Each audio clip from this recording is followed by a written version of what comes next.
Good morning. It is 9:06 on Super Talk 99.7 WTN. Hey, how are you? I'm Chris Hand. I got a big show for you today. Big interview tonight. The first interview. I love the branding. I love the branding. Kamala Harris and her support pal, Tim Walz, will be sitting down with Dana Bash. Do you think Scout will be there? Yeah, which one? Yeah, that's a good question. 10 hours, 54 minutes away from the interview everybody's been waiting for, and none of us are actually excited to watch. Like, it's kind of like, it just feels like it's going to be a repeat of the DNC. Yeah, and they're just going to be blowing smoke, and it's not going to be worth it. Yeah. But we'll watch it so you don't have to and bring you all the audio tomorrow. Tomorrow, by the way, did you know what I'm doing tomorrow? I'm doing my show, 9 to noon. And then I'm going to do Wilson's show in the afternoon as well. Working a double. So we got a lot of Chris Hand on deck. I mean, I'm here for it. Yeah. I support it. People are excited. People I've told, like my wife. Yeah. Very, very excited. I mean, getting you out of the house for the evening so she could have a calm night. Perfect. Probably. I won't be adding to the mess. So we do have the big interview tonight. And, people are excited. I guess people are excited. The Trump campaign proposed 10 questions for Kamala's first interview since taking over as the Democrat nominee. 10 questions. Do you want to hear the 10 questions that the Trump campaign wants to propose? Lay it on me. Question number 1. If you're capable of lowering prices for Americans, why haven't you done it in the 3.5 years you've been in office? It's a good question. It's a good question. Well, I'm just waiting for day one.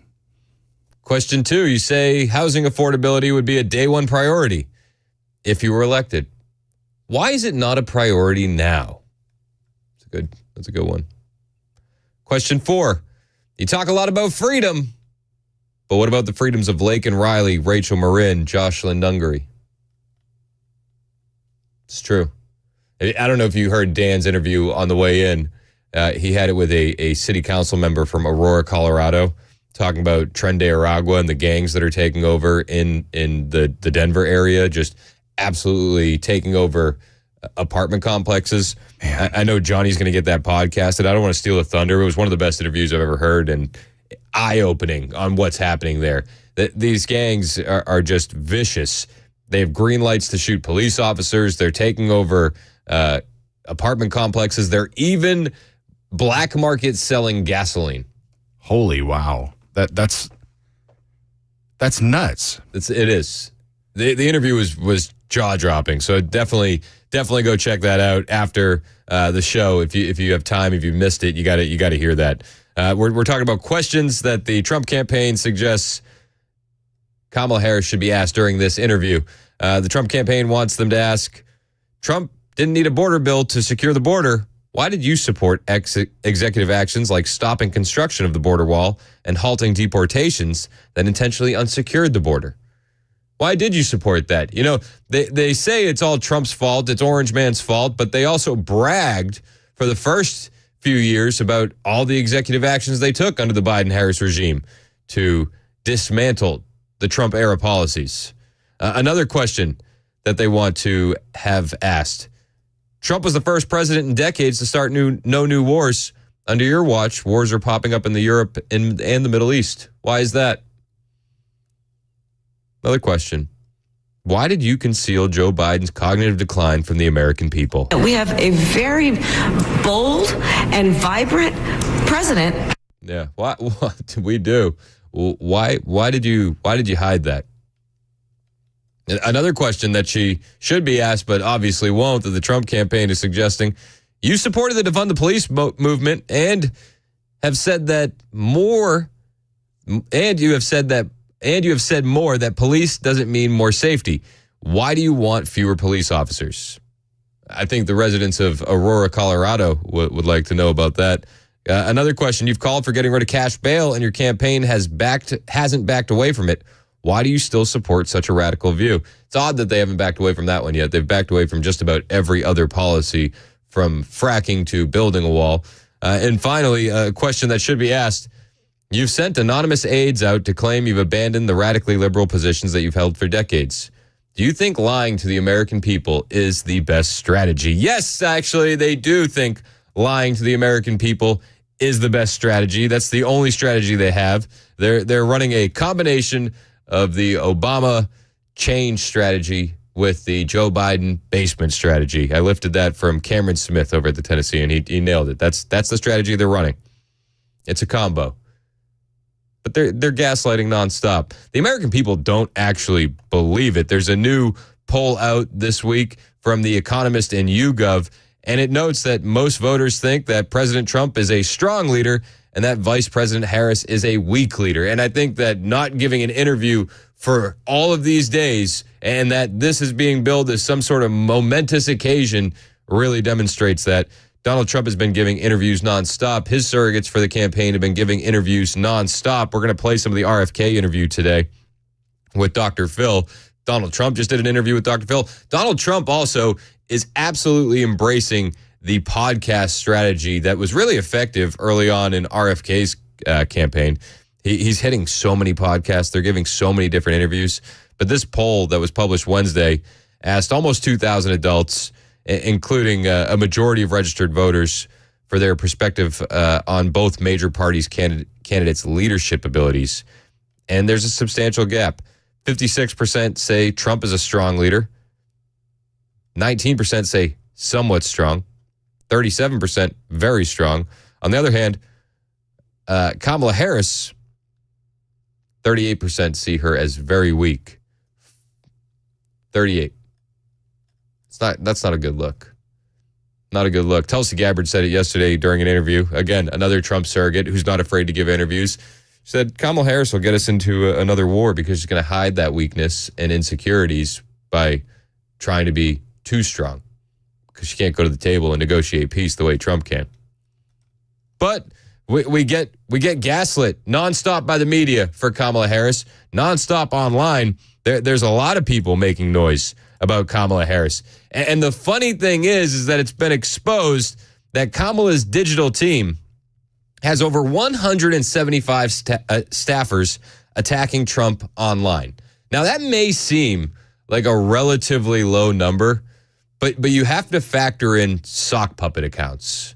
And what a sock puppet account is just a fake account used for trolling, used to jump into the comments section, whether it's on Reddit or Twitter or anywhere where they leave the comments open. Notice they never leave the comments open on things like the DNC on their official YouTube channels.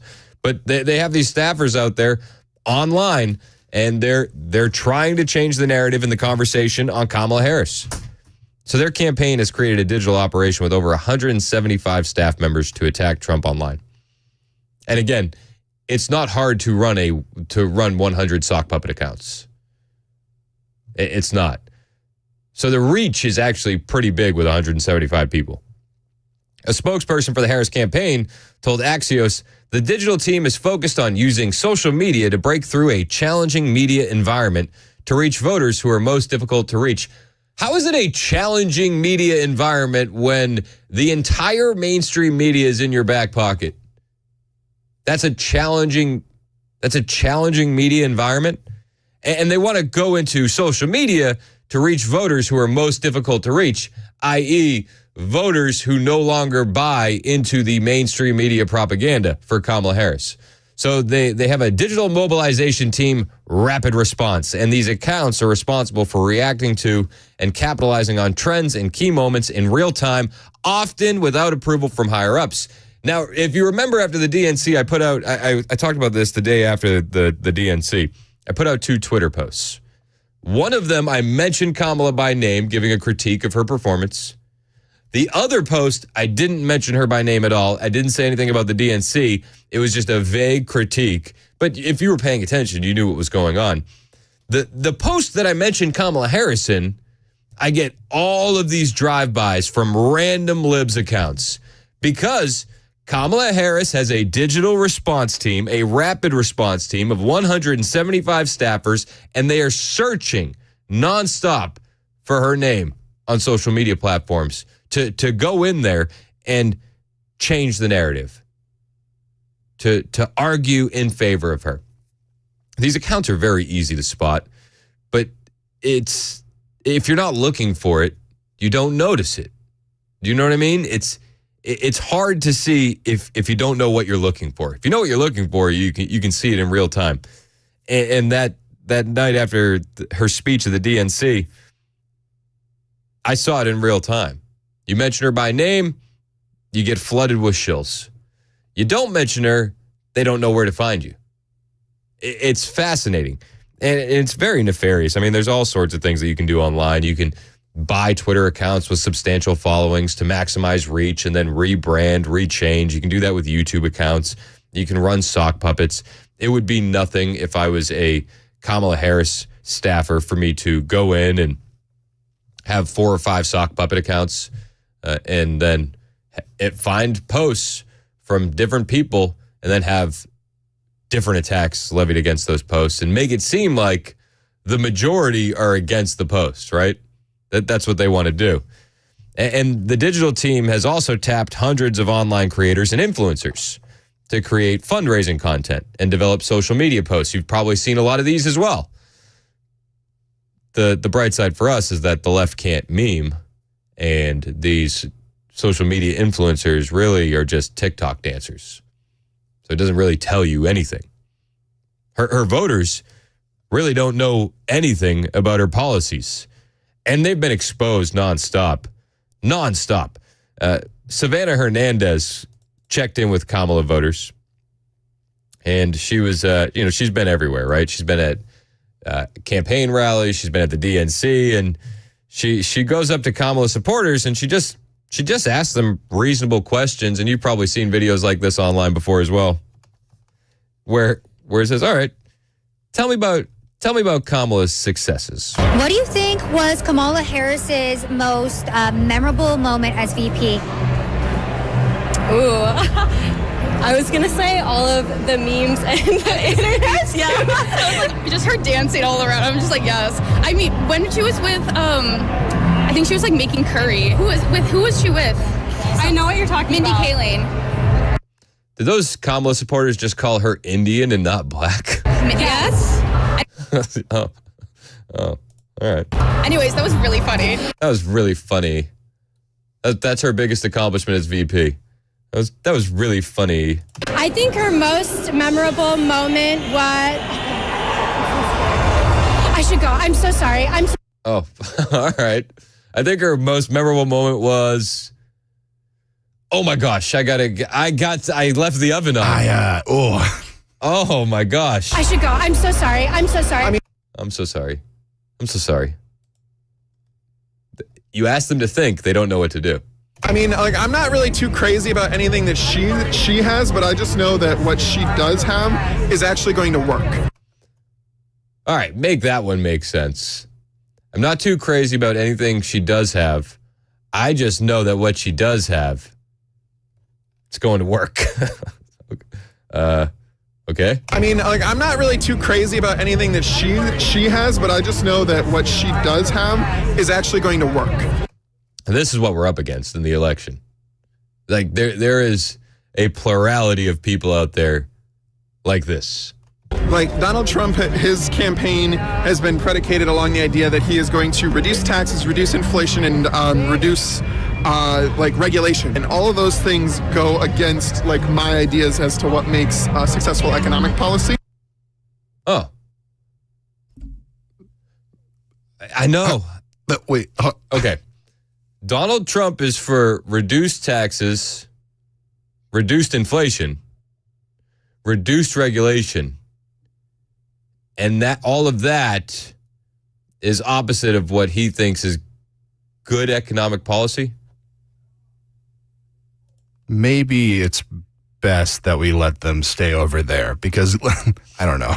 Like, Donald Trump, his campaign has been predicated along the idea that he is going to reduce taxes, reduce inflation, and reduce regulation. And all of those things go against, like, my ideas as to what makes successful economic policy. Maybe he thinks inflation is with bouncy houses. Maybe. That's the only... Maybe. It's the only good inflation that I think is beneficial to anybody. Maybe. I'm usually pretty hopeful. I'm usually pretty positive. But when you hear her supporters talk, you go, what? What? Is this real life? Unfortunately, it is real life. Savannah Hernandez checked in with quite a few more.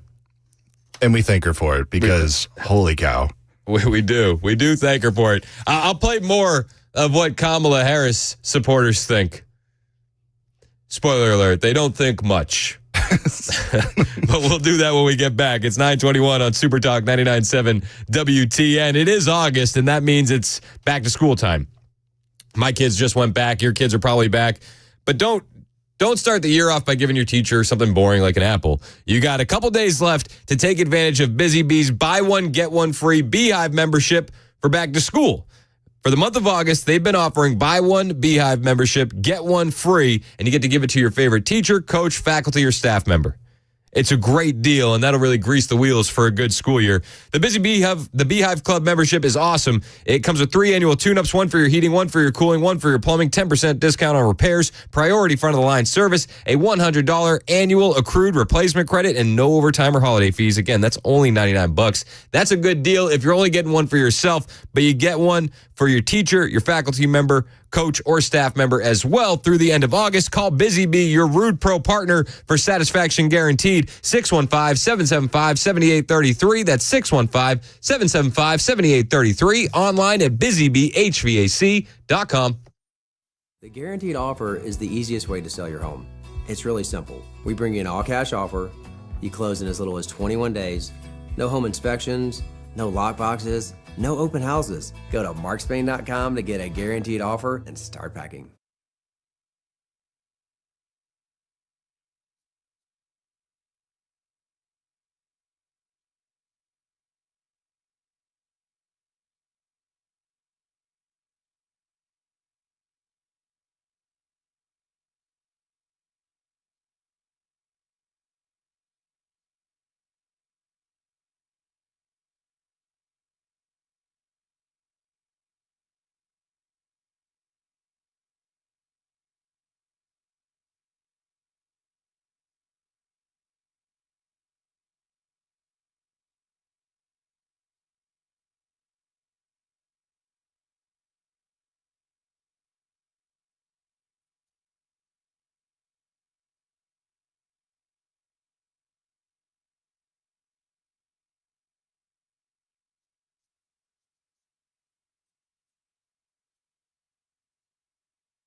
We just got a notice about a disturbing story about an hour and a half's drive east of Nashville where an 11-year-old boy apparently never made it to the bus stop this morning. We'll get you details on that. Also, a Vanderbilt heart doctor is back from a quick trip to space coming up at 9:30 on Super Talk 99.7 WTN. Thank you, Ken. It's 9:26 on Super Talk 99.7 WTN.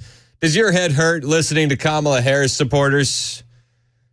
I'm not gonna recommend a drug. I don't think we could offer anything over the counter that's strong enough. My head hurts too. This one guy. I think this guy is what set people over the edge when he's talking about Donald Trump's economic plan. Like Donald Trump, his campaign has been predicated along the idea that he is going to reduce taxes, reduce inflation, and reduce regulation. And all of those things go against my ideas as to what makes successful economic policy. Oh, all right. So don't go in politics, bud. Yeah. It's just a friendly suggestion. Most people like less taxes. He's actually the first person I've ever heard taking a pro-inflation stance. He likes losing money. He does. He's a very charitable guy. By any means necessary, take my money, daddy government. That's Get it what out of my guy's- pockets. I was going to say, he sounds like he lives with mom and daddy. Yeah. Oh, 100%. I don't pay rent in the basement, and I don't know how much Wi-Fi or the energy bill actually costs. so they're handling that. But it is between Harris and Donald Trump, it's absolutely a tale of two tax plans. And they were talking about this on Fox Business yesterday. Edward Lawrence really broke it down. It is flabbergasting when you hear it. It's like they're actually campaigning on raising taxes, the Harris folks are. And this is a tale of two tax plans is what this is. You have one who wants to increase taxes at a time that companies are starting to pull back on the hiring. The other wants to cut taxes to boost economic growth. Now, former President Trump has said he wants to remove taxes on tips. Vice President Kamala Harris copied that idea soon after. Here's where they differ, though. Vice President Harris wants to increase the corporate tax rate to 28% from 21%. She wants to increase the top tax rate on families making $400,000 a year or more. She also wants to add a transaction tax on investments that could affect retirement accounts for some Americans. In addition, the vice president wants to allow the Trump tax cuts to expire. The result of that would be a tax increase on just about every American. Now, the concern for the Committee for Responsible Federal Budget is the vice president wants tax increases to pay for more government spending, not to bring down the $35 trillion in federal debt. Yeah, we're going to raise more taxes. We're not going to worry about the debt if Harris wins. Everybody's going to pay more taxes. Corporations are going to pay more taxes. They're going to hire less people. We're probably going to end up making less money as a country and incurring more debt as a country because the taxes that they do collect are going to go to fancy new programs. We got to get more money for the programs, right? You have to. So that guy says, Trump's plan is lowering taxes and lowering inflation, and that doesn't really jive with me. What? What are you talking about? The opposite is just sheer destruction for the country. But hey, what do I know? In reality, she stands as just the party pallbearer. Yeah. Stop right there, dude. You're right. Nailed it. Nailed it. The only thing he said that's correct during this interview. She's the party pallbearer. In reality, she stands as just the party pallbearer, party standard bearer, as well as the thing that is the best chance of defeating Donald Trump. Ah, there it is. She's the best chance of defeating Donald Trump. These people are broken. I think we have a lot of broken people in our country. Because if you hear the way Kamala Harris and Tim Walz speak while they're on their bus tour through Georgia, the struggle bus tour, you're really going to have your eyes opened. And I'll play you the highlights from the struggle bus tour after the news with Ken Weaver, which starts right now on Super Talk 99.7 WTN.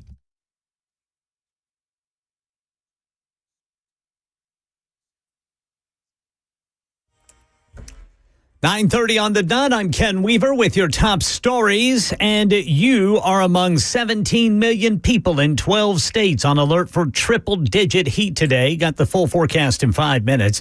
Right now, we're monitoring a story out of Putnam County, about an hour-and-a-half drive east of Nashville. Keep an eye out if you're going to be there or are there. News 2 says authorities are searching for an 11-year-old boy who never made it to the school bus stop this morning. Way over our heads, Vanderbilt cardiologist and Nashville resident Dr. Ayman Jahangir was part of a 6-person crew that blasted off towards space this morning. 2, 1. With that, Jeff Bezos' Blue Origin carries another 6 civilians past the Kármán line, the internationally recognized lower limit of space. The passengers aboard the reusable New Shepard include a philanthropist, a cardiologist, a university professor, and a college student. Blue Origin hasn't said how much it charges for a seat for the 12-minute experience. Now they touched back down safely about an hour ago. The Commerce Department says the nation's economy grew last quarter at a 3% annual pace, and another 231,000 out-of-work Americans filed claims for jobless benefits in the week ending August 24th.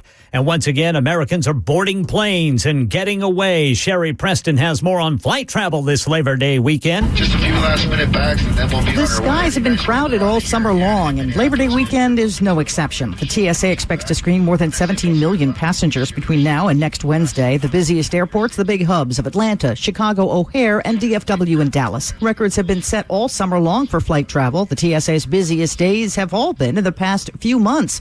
Part of it is the cost. The average price for a domestic ticket is just $211, down 5% from 2023. That is the latest news. Weather is next. I'm Ken Weaver, WTN News.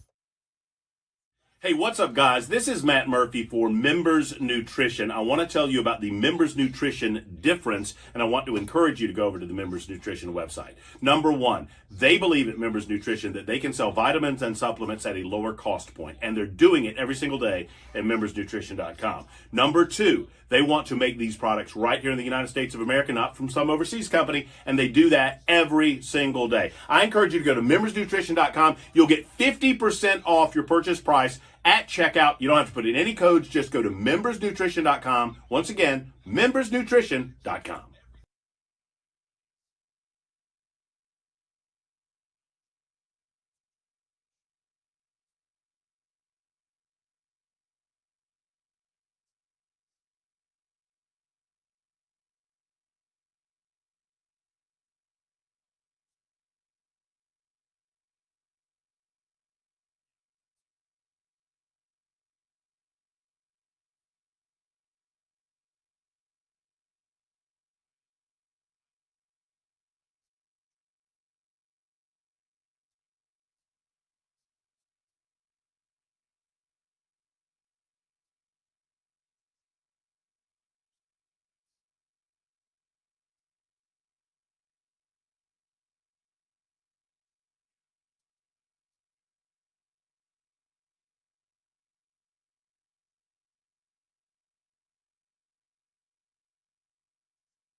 9:36 on Super Talk 99.7 WTN. My name is Chris Hand.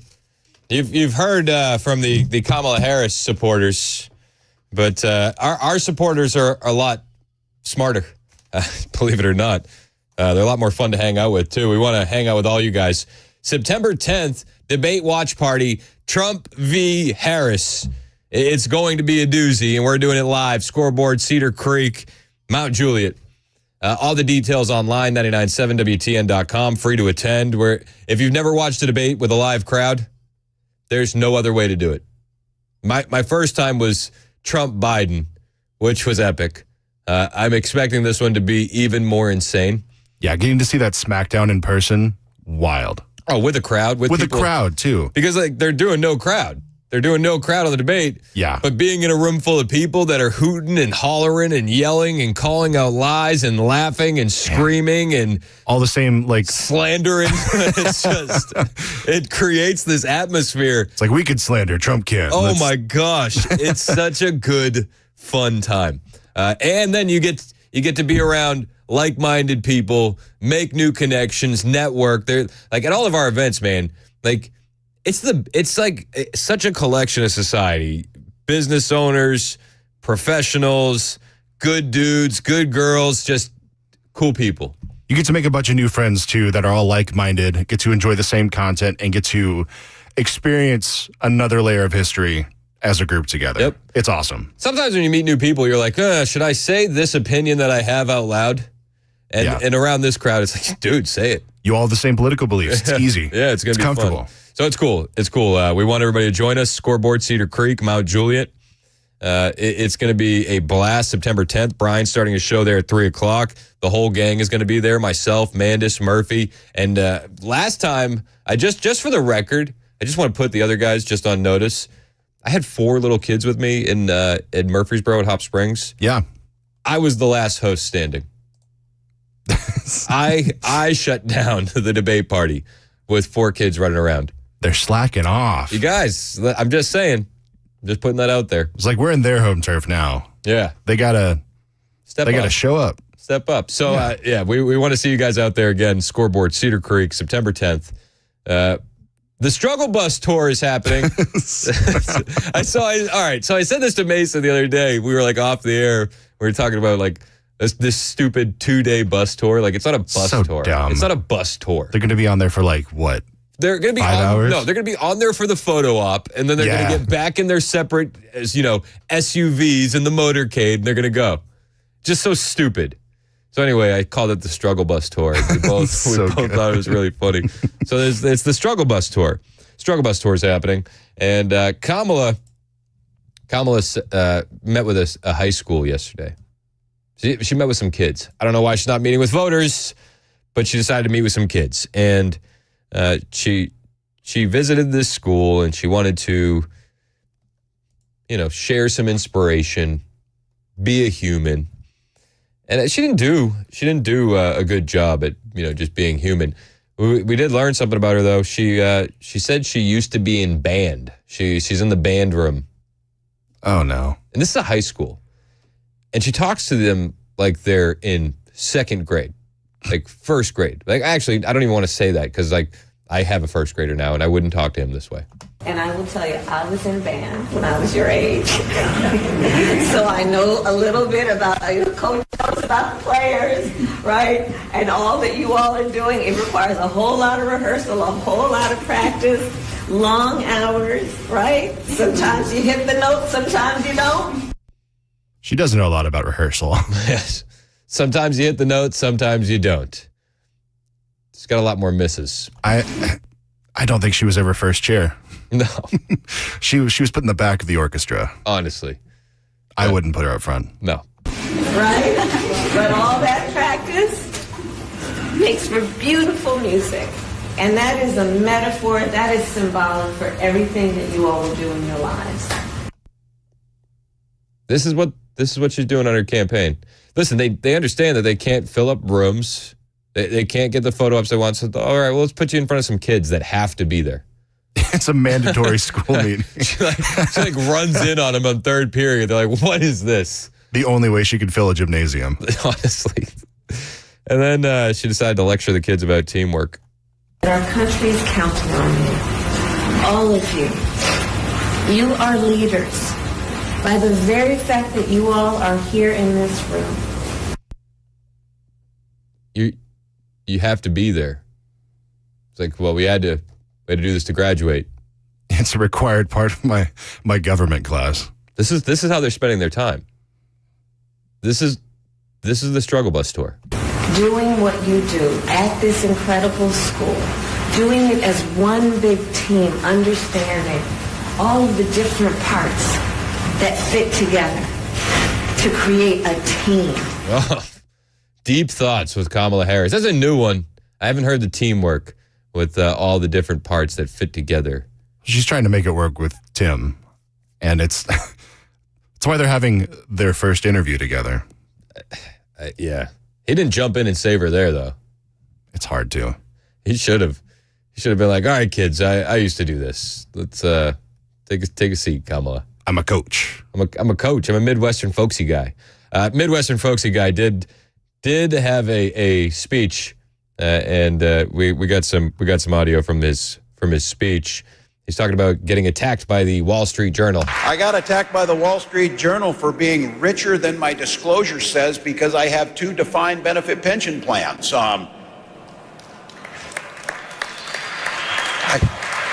Seems like that's a little different than Google stock that was handed to you.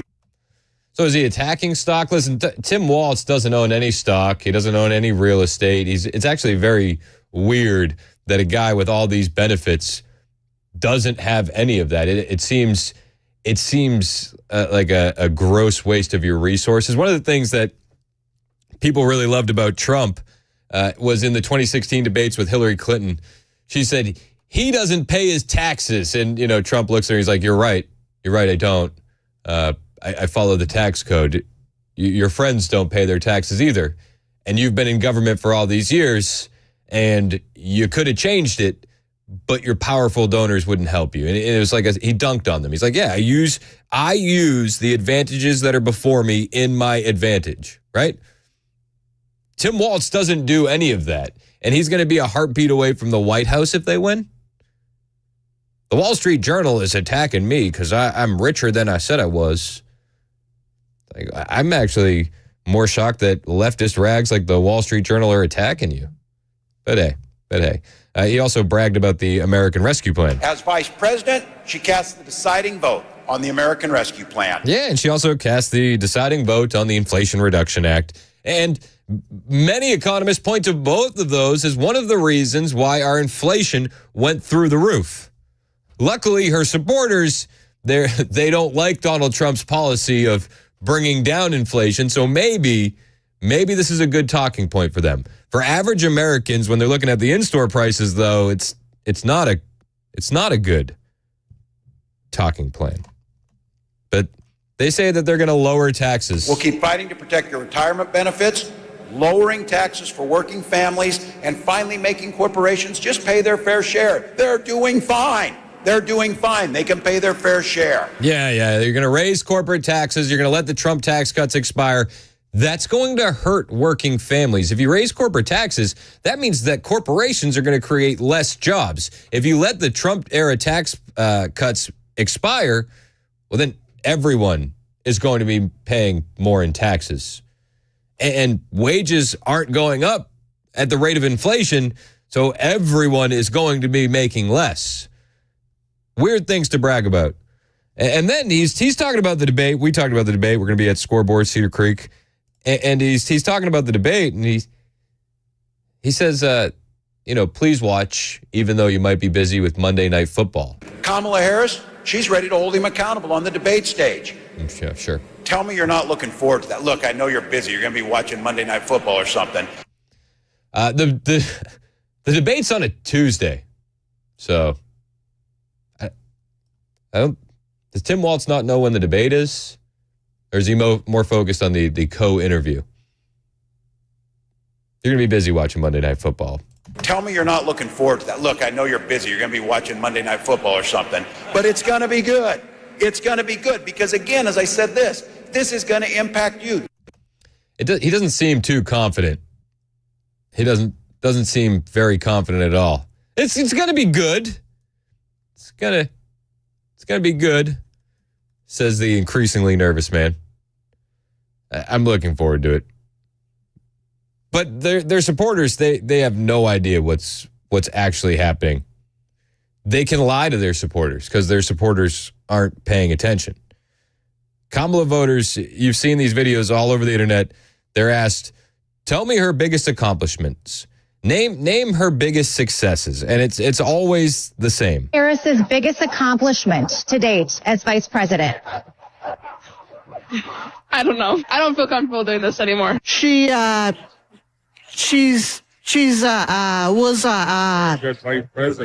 a very good vice president. That's an interesting question. Getting to vice president. I have to do more research on her, honestly. I'm just glad to see a woman of color in charge for once. But she's a woman. She's a woman.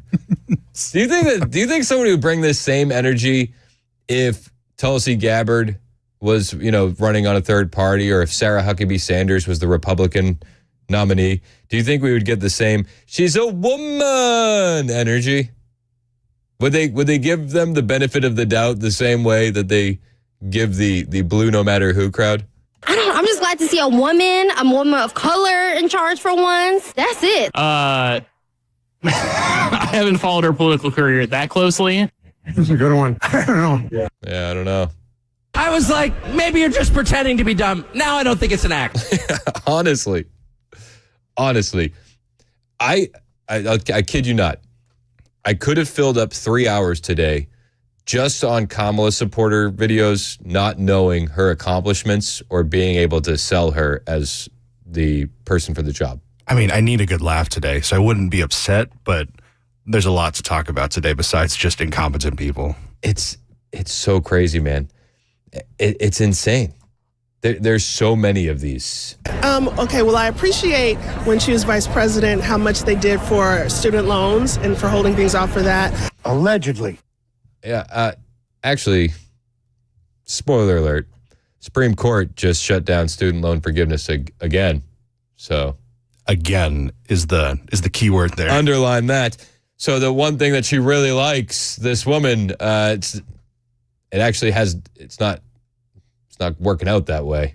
Yesterday, the Supreme Court of the United States denied the Biden-Harris administration's attempt to revive certain components of its new student loan relief scheme that had previously been barred by a federal appeals court. There were no noted dissidents, but the decision came after the high court decided last year that the Biden administration had overreached its power by attempting to forgive more than $400 billion in student debt. This time, President Biden and VP Harris put together a less ambitious student loan repayment plan that would slash monthly payments and quicken the path to loan forgiveness. However, critics said it would still wipe out hundreds of billions of dollars of student loan debt. The New York Times reported that. And so the Supreme Court ruled against them again. In a ruling, SCOTUS wrote, the application to vacate injunction presented to Justice Kavanaugh and by him referred to the court is denied. The court expects that the Court of Appeals will render its decision with appropriate dispatch. Dana Bash, she was on CNN, and she's actually going to be the one hosting the interview tonight, with the first interview with Kamala Harris and Tim, Coach Tim. And she was like, man, this is so sad and also legally sound. Look, unfortunately for America. Unfortunately for America? Which part of America? I don't want to pay for a gender studies degree. Unfortunately for America, the court isn't necessarily wrong. Yeah. Unfortunately, the court did its job. That this is the way the framers wanted it to be. They wanted Congress, the people who are closest to their constituents, to be able to make the rules and the laws. Yeah. Unfortunately for America, this is legally the way it should go. And Kamala voters, they actually, that was the one thing that they thought that she had going for her. That was one of the only things. And then this voter really ends up sounding like a Trump ad. I really think that today's generation with college, they don't have, it's like they can't get a mortgage. They can't get a job that gives them really good benefits. They're working 3 and 4 jobs. And I really think you should be able to work one job and do it well and be able to raise your family. So I'm hoping that they can do something about that. They've had 3.5 years to do something about that. They didn't do it. And because of that, Democrats are fleeing the party. RFK Jr. fled the party. Tulsi Gabbard fled the party. Independents want nothing to do with them. I'll bring you some of the RFK Dr. Phil interview. It is eye-opening. It's one of the best that I've ever seen with RFK. We'll do that for you next. But first, I got to tell you about my friends at United Structural Systems. I'm still sort of new to WTN. I've been here for a year. The guys at USS, they've been doing it here on WTN for years. And you've heard their commercials on Super Talk for years. But I've had the chance to meet these guys, honest, hardworking guys, proud of the work they do. And if you're finding yourself in a situation where you have foundation issues, you need crawl space encapsulation, you're tired of the waterproofing needs, you got a sinkhole on your property you're tired of looking at, you want to call somebody that's not going anywhere and somebody that's been doing this work for a long time. That's United Structural Systems. They've been in Middle Tennessee since 1994. They have 25,000 satisfied customers to back them up. So I'm telling you, if you see cracks in your foundation, if the steps are sinking from your patio, if you're getting water in your basement or your crawl space, call the experts. Call USS. 615-488-7855. 615-488-7855. Online, USSTN.com.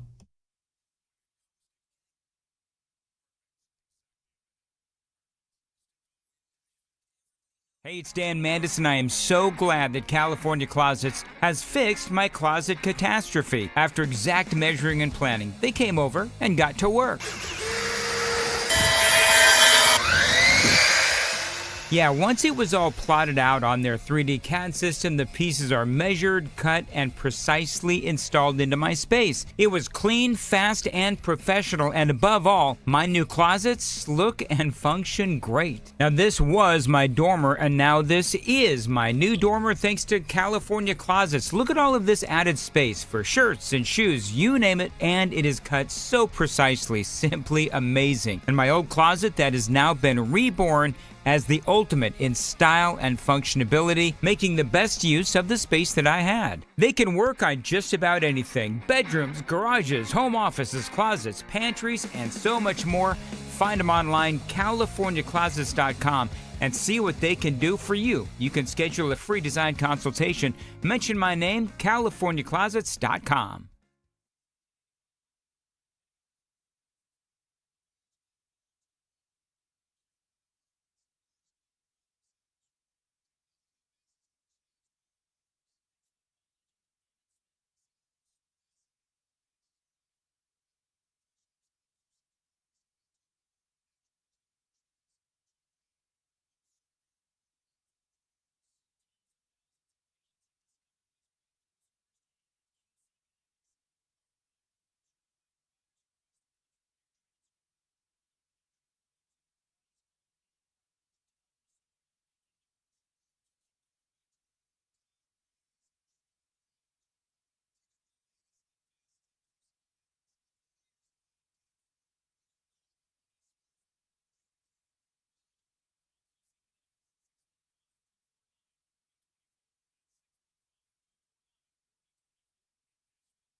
Got a shelter-in-place order in effect, and armed police officers at the ready there at Chattanooga State Community College. We'll get you more details at 10 on Super Talk 99.7 WTN. Thank you, Ken Weaver. It's 9:57 on Super Talk 99.7 WTN. I'm Chris And.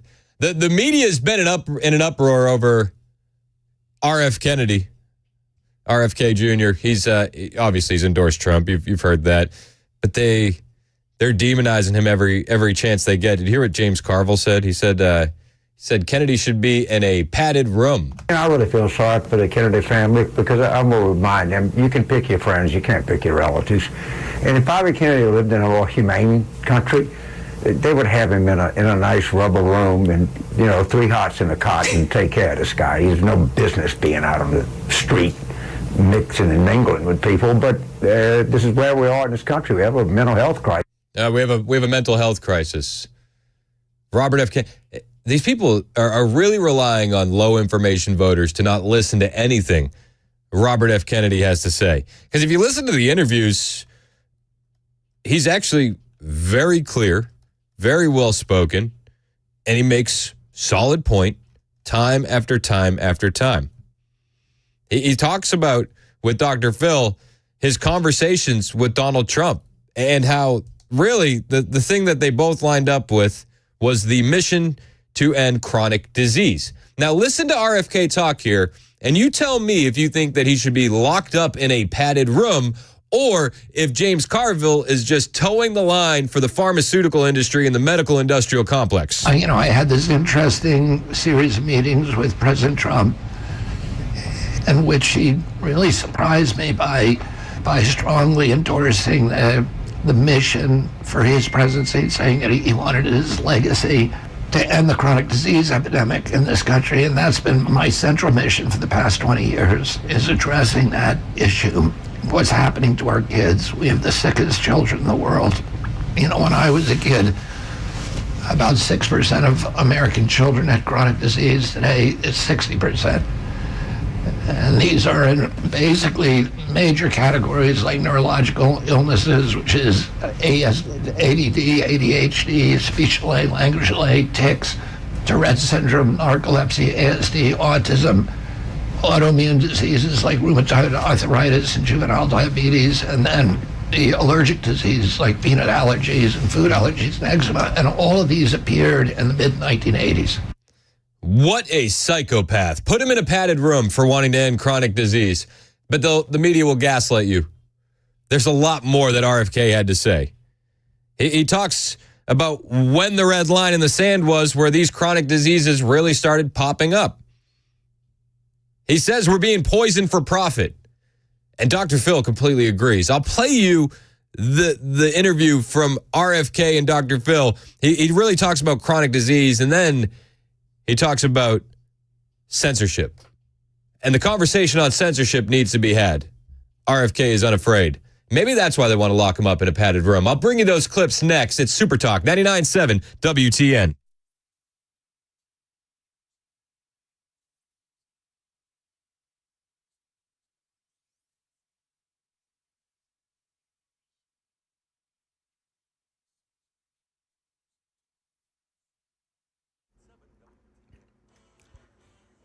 Ten o'clock on the dot this Thursday morning. I'm Ken Weaver with your top stories, and congratulations. You are among 17 million Americans in 12 states under alert for triple-digit heat today. Full forecast coming up in 5 minutes. Right now in Tennessee, a search is underway for an 11-year-old boy who never made it to the bus stop this morning in Putnam County. It's about an hour-and-a-half drive east of Nashville. The Putnam County Sheriff's Office says Paxton Elliott is white with brown hair and blue eyes, 4 foot 6 inches tall, weighing about 65 pounds. He's believed to be wearing a bright green hoodie with a light blue shirt underneath and blue jeans. And you are asked to call the Putnam County Sheriff's Office if you know anything about his whereabouts or see him. In Chattanooga, Channel 4 says a shelter-in-place order is in effect at Chattanooga State Community College, where law enforcement's responding to what they say is a credible threat on the campus. The message also directing students to get inside as quickly as possible, lock their doors until further notice. Images from the scene show at least a dozen armed officers in bulletproof vests outside a building. At least 2 ladder companies from the fire department are staging. Right now in the war in Gaza, Jordana Miller reports from Jerusalem. Israel has agreed to hold its fire for humanitarian reasons. Israel says it will pause the fighting in specific locations in Gaza so the UN can administer polio vaccines to children. The Prime Minister's office did not provide more details, but the limited pauses in IDF combat expected to begin as early as next week. The UN says over 600,000 children need the polio vaccine. A 10-month-old baby already paralyzed after catching the virus from war-damaged water and sewage systems. Meanwhile, the Israeli army says it killed 5 more Palestinian militants in the northern West Bank as part of the IDF's largest counterterrorism raid. Stretches into a second day there. And in money news, some encouraging numbers on the U.S. economy. Here's Sherry Preston. The nation's economy grew last quarter at a 3% annual pace, a solid number given that borrowing costs have increased significantly over the past few years, with interest rates higher than they've been in more than 2 decades. The Fed has signaled that with inflation more under control, those rates will probably go down next month. That'll mean lower costs for car loans, mortgages, and credit card debt. One thing to keep an eye on, jobs. The number of Americans applying for unemployment benefits has been ticking up the last few months. Well, another 231,000 out-of-work Americans filed claims for jobless benefits in the week ending August 24th. That represents a decrease of 2,000 jobless claims filed the previous week. That's the latest news. Weather is next. I'm Ken Weaver, WTN News. The Guaranteed Offer is the easiest way to sell your home. It's really simple. We bring you an all-cash offer. You close in as little as 21 days. No home inspections, no lock boxes, no open houses. Go to markspain.com to get a guaranteed offer and start packing.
.10:06 on Super Talk 99.7 WTN. My name is Chris Hand. You can find me on Twitter, True Social, Instagram. All of them are the same, at Chris Hand on air. All one word. You can listen to us wherever you go with the iHeartRadio app, the TuneIn app, the 99.7 WTN app. You can get our podcast on the 99.7 WTN app or on Apple or Spotify if you missed something. I highly recommend you guys go back and listen to Dan's interview this morning with a city council member from Aurora, Colorado, talking about the migrant crisis and chaos out there. I don't want to steal the thunder, but when you get a moment, that interview is worth listening to. We've been talking about RFK Jr., He's crazy. He's crazy, they tell us. Crazy. I really feel sorry for the Kennedy family because I'm going to remind them, you can pick your friends, you can't pick your relatives. And if Bobby Kennedy lived in a more humane country, they would have him in a nice rubber room and, 3 hots in a cot and take care of this guy. He has no business being out on the street. That was James Carville. Yeah. You have no idea. You have no idea. You think these people are evil, but they're far more evil than you think. They're also just incompetent. Yeah. Frustrations all around. Our friend Ann texted in. She said, James is the mental one. Thanks for RFK. Who is protecting him? It's funny you asked that, Ann. Nobody's protecting RFK anymore. He's on private security, which is just the craziest thing. As soon as he dropped out to endorse Trump, they pulled Secret Service. And again, they never gave him Secret Service protection until the assassination attempt for Trump. So he had Secret Service protection for a total of 6 weeks. The Biden-Harris administration, so vindictive, so petty, they pulled his Secret Service immediately. And the Democrats are so vindictive and so petty that they're now in legal battles to keep him on the ballot in Wisconsin and Michigan. So you're not running for president. You can't have Secret Service protection. You can't get off the ballot for the presidential election. Sorry, I'm going to step down for the presidential candidate and endorse this one. Democrats. No. Yeah. No, you can't do that. Stop. They're scared. They're scared of RFK. Can't do that. They're absolutely scared of him.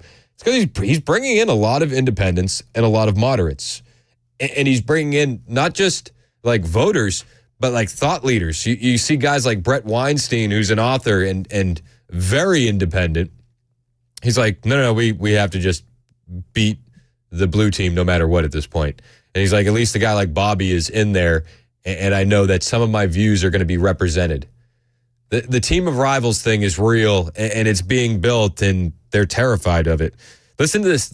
Robert F. Kennedy dropped an ad on Twitter about his endorsement of Donald Trump. And it's like, you listen to this and you understand exactly why they're terrified. Startling development in the 2024 presidential race. The son of Democratic icon Robert Kennedy suspending his independent campaign and endorsing Republican nominee Donald Trump. But Harris is saying, this is no big deal. That's not true. The numbers speak for themselves. I think this is going to get the independents. This is going to get the libertarians. This is going to get some of the center-left guys. And even more than anything else, the timing of it was monumental. Why? Because it's a day after the DNC had their event. They're all excited. They're all ecstatic. They're all saying all the stuff that they're saying. There is no conceivable scenario in which I would vote for Kamala Harris.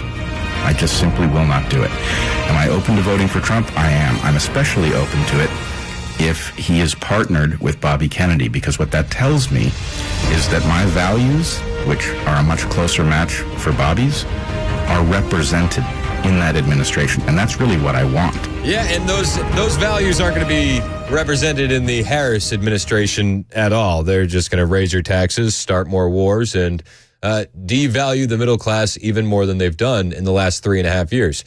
This is why they attack him. This is why they demonize him. This is why he's dangerous. Make no mistake about it.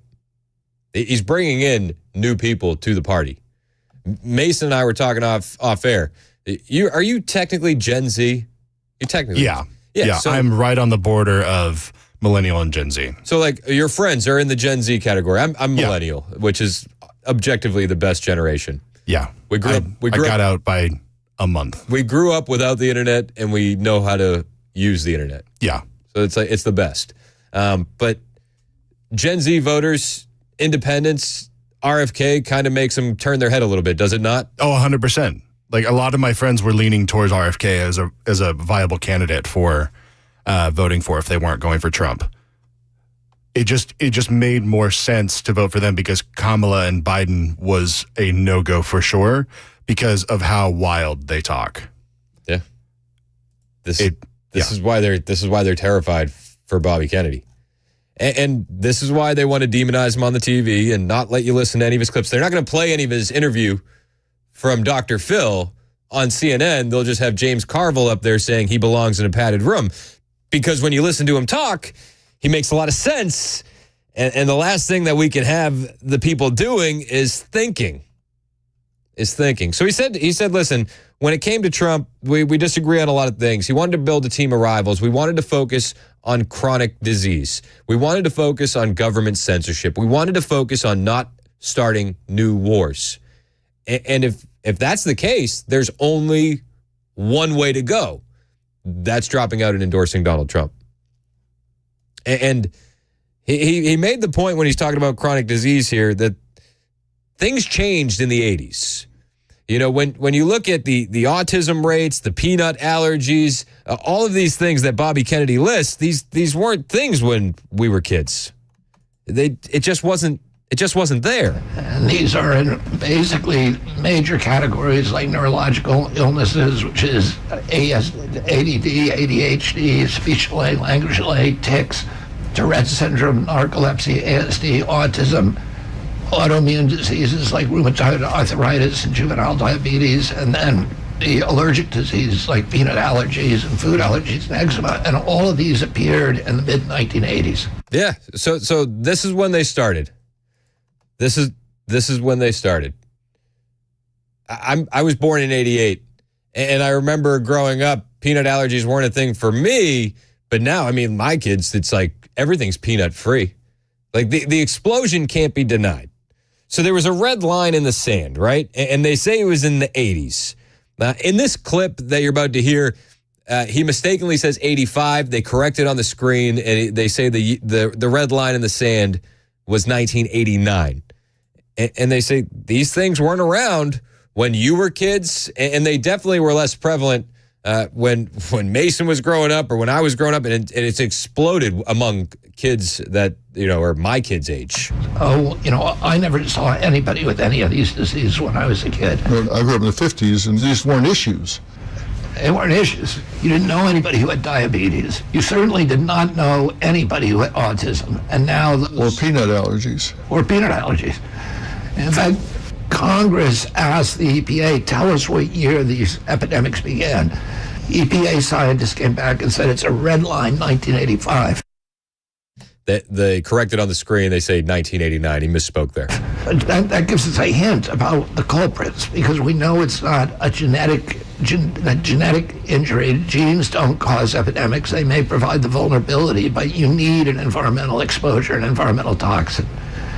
And so something happened in our kids around that time, and it's probably a lot of different exposures. The collapse of our food system, the industrialization of our food system, et cetera. Yeah, so it's a lot of factors. You can't point to just one. Some people will point and say it has to be the vaccine industry. Other people will point and say it has to be the food industry. But what he's saying is there's a lot of factors going into this. You can't hyper focus on just one. But he says it keeps happening, and a lot of factors. This keeps happening, right? And if it continues, it's unaffordable for the country. And I love the way he puts this. And this is what has to put the fear of God into the medical industrial complex, the food industry, and everybody else who's contributing to these factors that we're now dealing with in America. We have the highest chronic disease burden of any country in the world, and it's destroying us. It's $4.3 trillion a year. It's costing our country 5 times the military budget. Chronic disease is costing our country 5 times the military budget. That's eye-opening, is it not? When my uncle was president, the medical expenditures on chronic disease were 0. Have you ever looked at a picture from back in the 60s or 50s and like a picture of young people on a beach?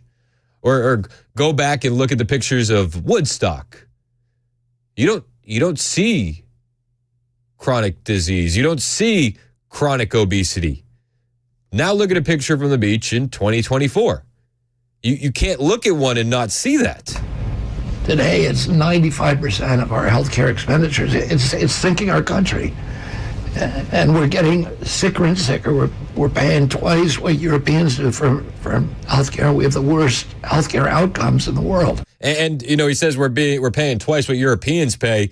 Also, a lot of the processed food that's legal in our country is illegal across Europe. It's illegal in Canada. They've outlawed these poisons. And that's a huge factor. The food industry is a huge factor. And RFK says it keeps happening because we're being poisoned for profit. It's all because we're being mass poisoned by processed foods, by pesticides, by chemicals, by pharmaceutical drugs. And there's a series of industries that actually make money by keeping us sick. And it's not just industries, but it's the med schools, the hospitals, the insurance companies you would think would want us healthy, but they actually make more money if we get sicker. And then, of course, the pharmaceutical companies, if you have a chronic disease, you're a lifetime patient. That's what they want. You look at the transgender care for kids. What they're doing is they're creating customers for life. That's the goal. That's the goal. It's always been the goal. And it's been perverted in our country. Some other countries don't let that happen. It is rampant here in America. And he says it's going to get worse.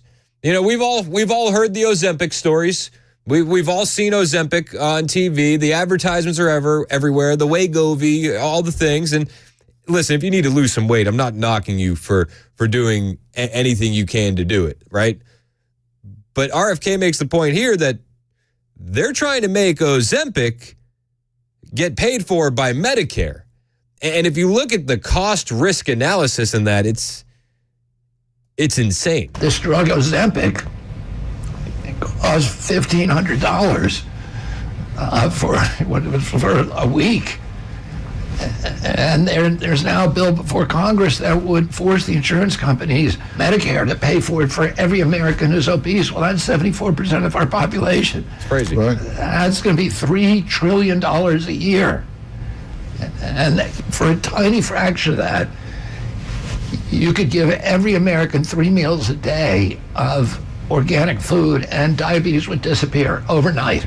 You know, diabetes is treatable with food, right, with exercise, and obesity is. These are the crazy things that they don't want RFK saying.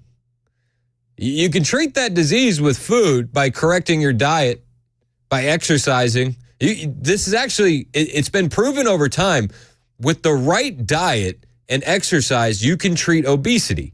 Again, I understand that there are situations that may warrant a weight loss drug, and I'm not knocking you if you're taking it. I know a lot of people are taking it. I don't want this to seem like a personal attack, but the logic to make it available for every American on Medicare when 74% of Americans are overweight, and the trillions that would cost, and how much cheaper it would be to just provide people with good food. Again, you wouldn't be able to do that. There's all sorts of issues that you would run into, right?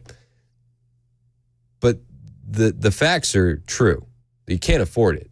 The costs of medical care in this country are sinking us. Absolutely sinking us. So he goes in on Ozempic. Dr. Phil says people are threatened by these kind of statements.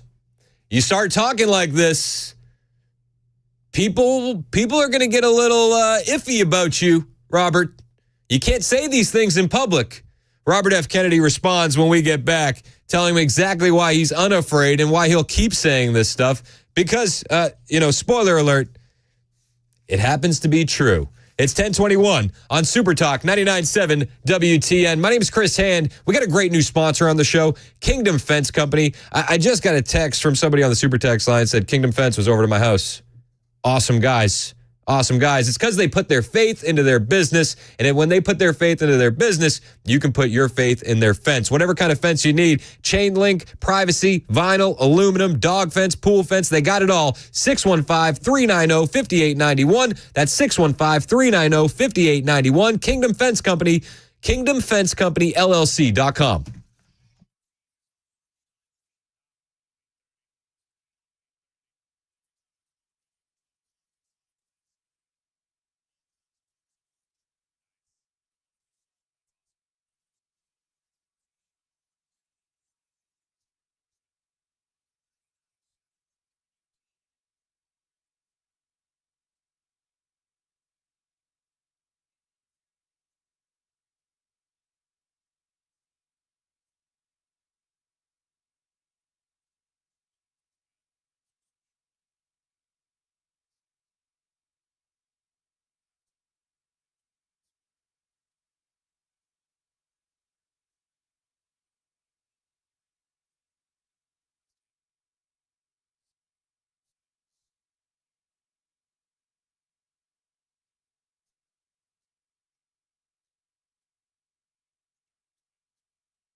We'll tell you the very latest on two situations we're monitoring here in Tennessee. It is the lockdown at Chattanooga State Community College, and then the search for an 11-year-old boy who never made it to the school bus stop this morning in Putnam County, coming up at 10:30 on Super Talk 99.7 WTN. Thank you, Ken Weaver. It's 10:25 on Super Talk 99.7 WTN. A lot of people dropping gems on the Super Text line. Appreciate you guys weighing in. A lot of people pointing out, drop the sugary drinks, drop the sodas. 0095 brought up the Anthony Oliver song. Remember Rich Men North of Richmond? It's like, and your bag of fudge rounds. Yeah, my taxes ought not to pay.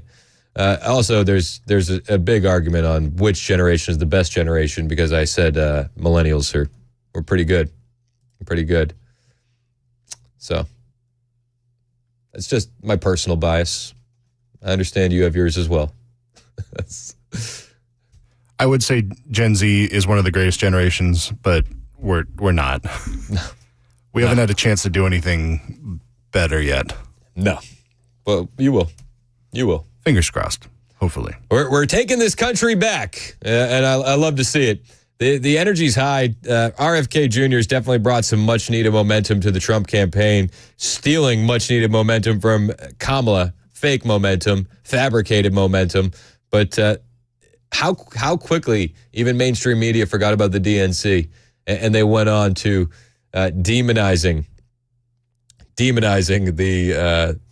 the former presidential candidate Robert F. Kennedy. A lot of people are weighing in. Gen X rules. What years are Gen X? 67 to 79, I think. I got to look at that. Yeah, I'll pull it up. Meh. Hit him with a collective meh. I feel like I'm just like trolling now. Like I just want to troll the other generations because it's like one of the easiest ways to really make people upset. Who cares? You guys were okay, I guess. 65 to 80.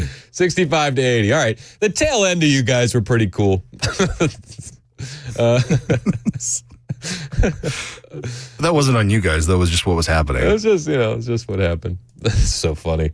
All right. So RFK, Dr. Phil wants to know, man, why are you saying the things that you're saying? People feel threatened by these kinds of statements. Why do you think they're so threatened? Are we following the money here? Is that what it gets down to? I think in terms of the television networks are very, very dependent on pharmaceutical advertising. I knew Roger Ailes very well. Roger Ailes was, of course, the founder of Fox News and the CEO of Fox News for many years. He and I were on opposite sides of the political spectrum, but we had this friendship that survived all that. He would always make sure that I could get on his platform to talk about environmental issues. So I was the only environmentalist who was going on Sean Hannity and Bill O'Reilly and Neil Cavuto for many, many years. So you talk about all these things. You talk about the food industry poisoning us. You talk about the medical industrial complex. These ideas are dangerous. Says why? He goes, well, it's the news industries. The commercials on news are pharmaceutical. This is one of the biggest issues that we have, letting pharmaceutical companies even advertise. We're one of 2 countries that allows it in the world. One of two. It's insane. And RFK makes the point, he's like, Roger Ailes used to let me on Fox, but he was the only one. And at one point, I made a film about the impacts of the relationship between mercury and this epidemic of neurological injuries and mercury in medical products. And I showed him the film, and he said, I have a family member who I think was injured by this. And he said, this is a really important film. He said, I can't allow you onto my network for this because for the evening news division, about 70% of our revenues are coming from pharmaceutical companies. This is a very important film, Roger Ailes said. I think one of my family members were injured for the exact same thing you're talking about in this film. But I can't let it on my network because 70% of our ads are coming from the pharmaceutical industry. One of the greatest things that Donald Trump could do in a next presidency would be ban pharmaceutical companies from advertising their products. Ban it. Ban it outright. The country would be better off for it. Robert F. Kennedy had a lot more to say in this interview with Dr. Phil. 70% of the ads on the nightly news are from Big Pharma, and he goes in. We'll cover it next. It's 10:30 on Super Talk 99.7 WTN.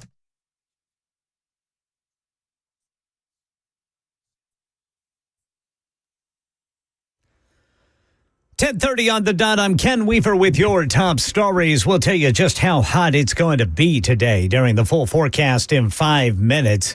Right now in Tennessee, we're monitoring for updates on 2 situations. One in Chattanooga, where Chattanooga State Community College is on lockdown, a shelter-in-place order in effect due to what law enforcement there says is a credible threat on the campus. And in Putnam County, authorities are searching for an 11-year-old boy who never made it to the bus stop this morning.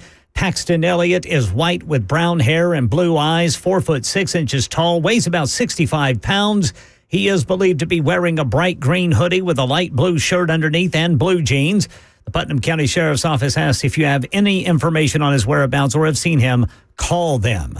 More failures of the FBI. Jim Ryan says a Justice Department document shows the FBI continues to mishandle sexual abuse investigations even after dozens of claims by members of the U.S. Olympics gymnastics team against their team physician. 16 months after his office released its scathing report detailing the FBI's failures to act on credible abuse claims against Dr. Larry Nassar, DOJ Inspector General Michael Horowitz says the agency continued to mishandle similar claims. Of nearly 4,000 child sexual abuse cases opened by the FBI between October of 2021 and February of last year, Horowitz's office found 42 cases in which investigators had to flag the FBI for for immediate attention.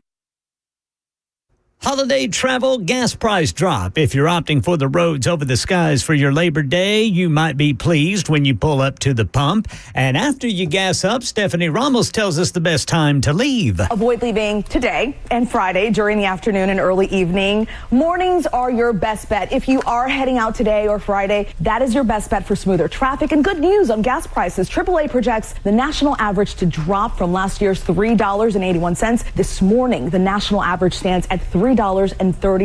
So whether you're flying or driving, plan ahead and stay informed. Yeah, right now, Middle Tennessee Gas Buddy says the average price per gallon is $3.03. That's a $0.50 cheaper than last year. That's the latest news. Weather's next. I'm Ken Weaver, WTN News. Thank you, Ken. It's 10:32 on Super Talk 99.7 WTN. Hey, it's Chris Hand from my friends at the Glock Store. Best place to buy a Glock, it's the Glock Store. Every Glock's in stock. The best place to learn? That's the Glock Store. Every lesson is a private session, and it's the best place to shoot because they have private rooms, not public lanes. I'm actually itching to get back in there. I have a monthly recurring lesson that I do with these guys, so it's like pre-set up. I go every month, and it's like I might need to switch it to 2. That's how good it is at the Glock Store. But they got a new thing, too. It's now the best place to party. Whether you're throwing a birthday party, a retirement celebration, maybe you just need team building for your employees, do it at the Glock Store. You'll get a VIP room with a full kitchen, dedicated shooting rooms with instructors, shooting activities designed for every level, and they'll include all the ammo. And they'll even give you full auto options. Listen, this is going to be the best party you've ever thrown. And to get your party started, all you got to do is call the guys at the Glock Store, 615-682-6565. You just call them and say, I want to throw a party. And they'll exactly know what you mean. 615-682-6565. The Glock Store, my place to shoot, everyone's place to party. Minutes from the airport, worth the drive from anywhere.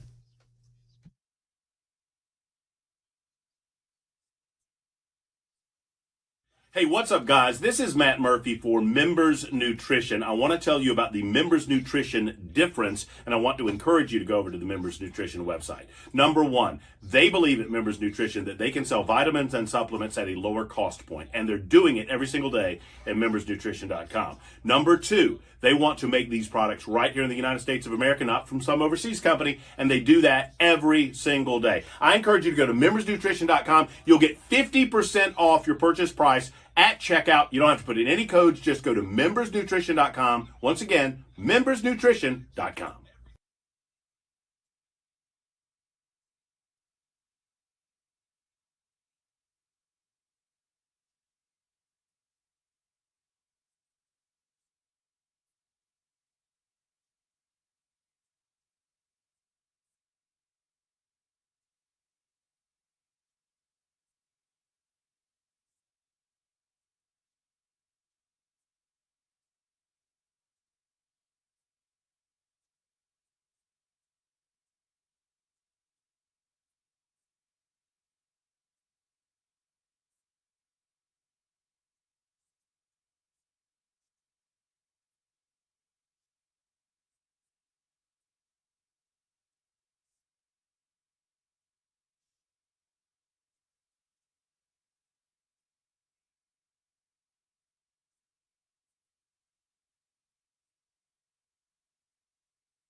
1037 on Super Talk 99.7 WTN. My name is Chris Hand. Getting a lot of reaction on the Super Text line regarding Robert F. Kennedy Jr. 7333 texts in.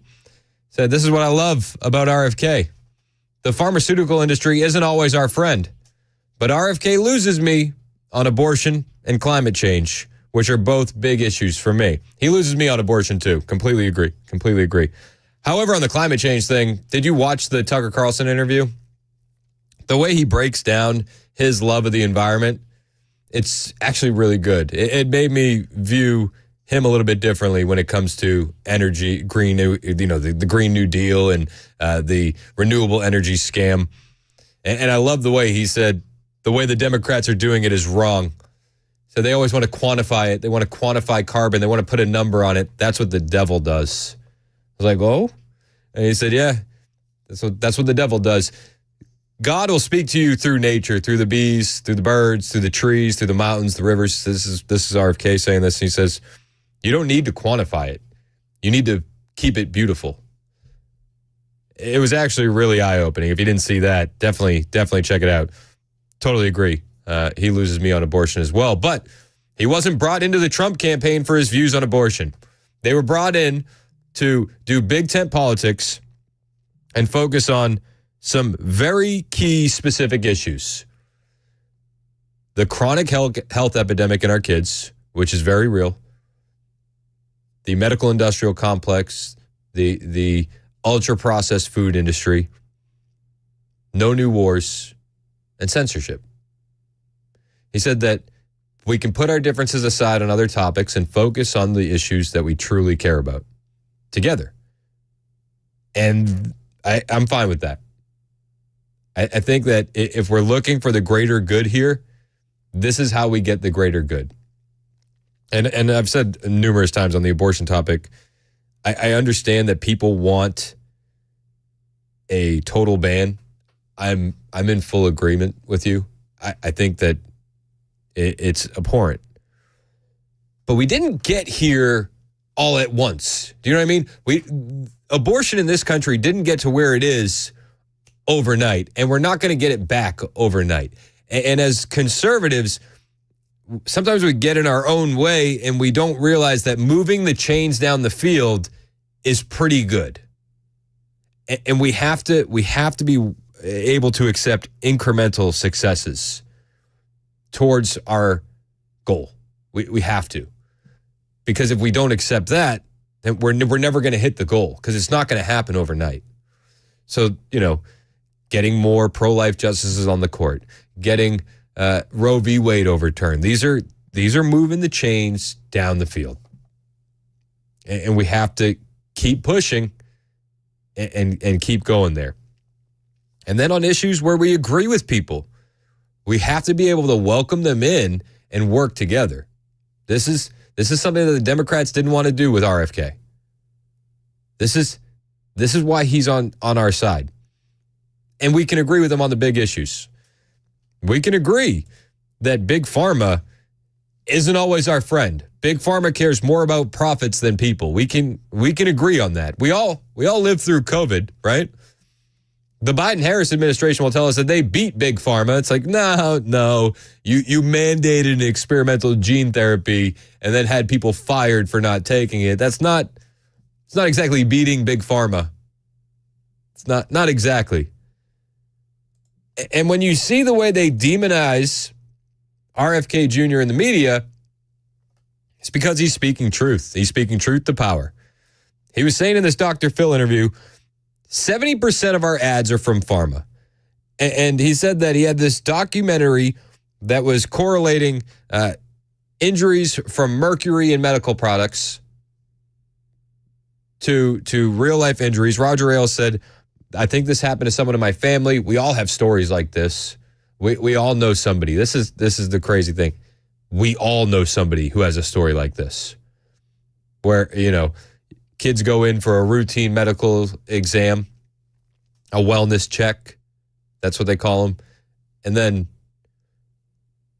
they're changed after. And it doesn't make any sense. And I don't know what exactly happened. I do know that there's a lack of transparency and a lack of questions that you're able to ask. I do know that a lot of these pharmaceutical companies don't face any liability on some of these products.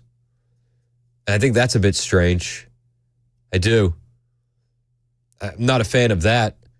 And I'm not a fan of them advertising these products on TV. They're dancing around. They're like, look at how happy we are. Side effects may include bleeding from the stomach. That's like, what? Sounds awful. But they advertise them. 70% of ads are from pharma. So RFK had made this documentary. Roger Ailes, the founder of Fox News, said, I can't put it on my network because 70% of our ads on the nightly news are from Big Pharma. You watch the nightly news lately? Do yourself a favor. Watch an episode of the nightly news and tell me how many Big Pharma ads you see. Watch anything on prime time on the big four networks, ABC, CBS, NBC, Fox. All Big Pharma.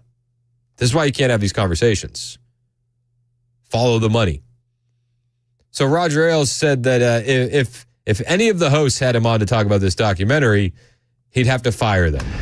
And he said to me at that time that typically there are 23 ads on a evening news segment show, and that 17 of those on average are pharmaceutical. It's crazy. He said if any of my hosts allowed you on TV, I'd have to fire them. And if I didn't, I would hear from Rupert Murdoch, within 10 minutes. Yeah. He was very clear to me about that. I've seen that evidence across the board with all of the networks. They're very, very sensitive to their advertisers, and those companies are advertising not just as a platform for selling product, but also because they can dictate content. They can make sure that, who's ever on that news show is towing the line. Yeah, it's crazy and it's scary.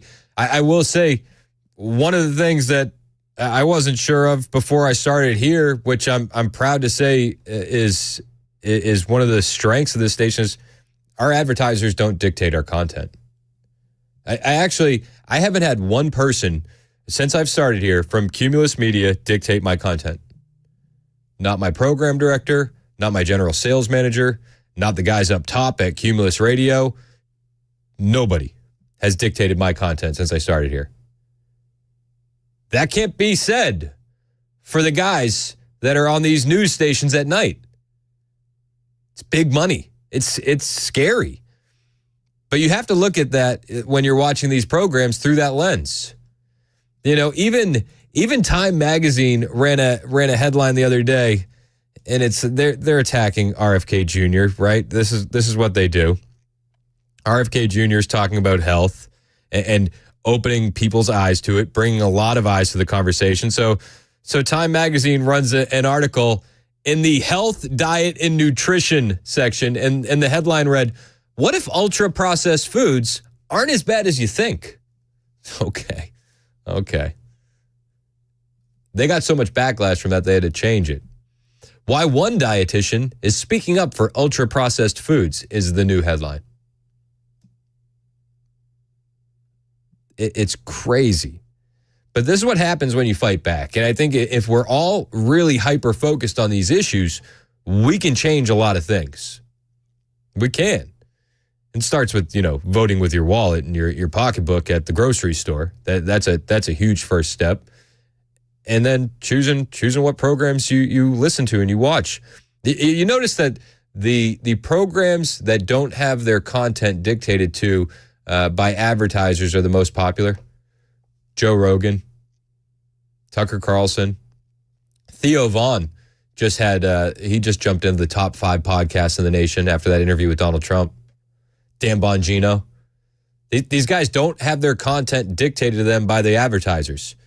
The nightly news on ABC cannot say the same thing. The NBC nightly news cannot say the same thing. Fox News cannot say the same thing. It's scary. You got to follow the money. RFK says, the money isn't just with advertisers that's a problem. It's the money in politics that's a problem. And I think that we can all agree the money in politics is a huge problem. It's becoming a huge industry. I think we need to get ahead of it and do something like a salary cap on election spending. I think that would actually be one of the best things for our country. Just Just put a salary cap on it. I'm not even like, let's not get into the weeds on what the amount is, but let's just say it's X and you can't spend over. I think that would change a lot of things. Because as RFK says in this clip, these politicians are so hyper-focused on getting money that they're spending all day calling donors millionaires and billionaires as opposed to talking to their constituents. 2010, 102 years later, a very business-friendly Supreme Court made a holding that donations are a form of free speech. They're therefore protected by the First Amendment.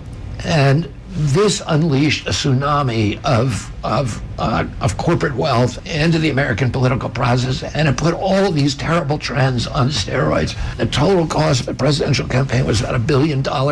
This year, this presidential campaign will cost $15 billion. It's crazy. And to run for Senate in New York, it costs $300 million. So that the guy who's running today is spending his entire time calling up millionaires and billionaires because that's the only thing he has time to do. So if you can't write that check, he's not going to be talking to you, and he just doesn't have time to do it because he needs to be dialing for dollars all the time. Yeah, you got to be dialing for dollars. It's funny, his running mate, Nicole Shanahan, she was on a podcast with comedian Dave Smith. We've played some clips from Dave Smith. He was on the Tucker Carlson podcast. Smart guy, funny guy. But she said when she wanted to get into politics, she wanted to talk about chronic disease. And so she's like, who do I talk to? Who can I reach out to? And the option she was given was $150,000 for a car ride with Obama. The money in politics is killing this country. When James Carville goes on CNN and says Robert F. Kennedy belongs in a padded room, it's because he's saying things like this, things that make sense to the average American.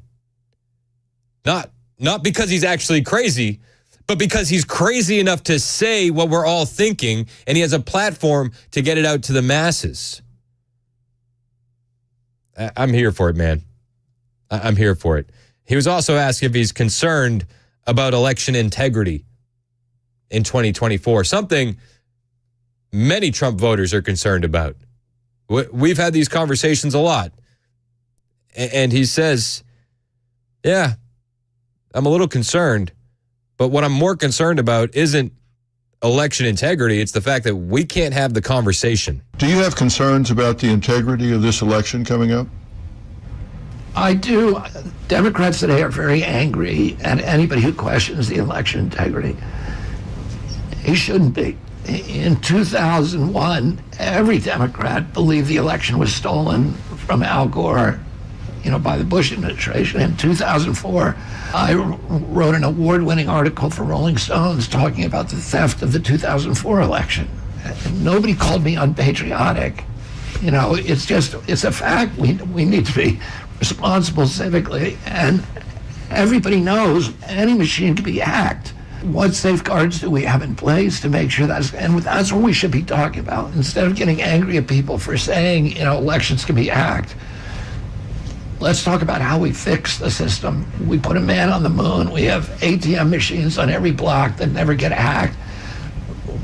We have, you came from Las Vegas this morning. That entire city is built on machines that can count right and never make mistakes and never give you too much money back. And so we can do it. And you need paper ballots. You need something to check the election. And that's what we should be talking about, rather than did this one get hacked or did that one. Yeah, we should be having these conversations, and we should be able to have them openly and honestly without being called scary things like an election denier, right? And a lot of Democrats held these views. Robert F. Kennedy held these views in previous elections. Democrats don't get demonized for it. Only one side does. Shocker. There's a couple more clips I want to play from this RFK Dr. Phil interview that I think you need to hear. Why he dropped out. Why he thinks it's more likely that Trump wins without him in the race. Plus, the censorship conversation, the conversation that he's also pushing to the forefront by endorsing Donald Trump. We'll get into all of it on the way. It's 10:52 on Super Talk 99.7 WTN.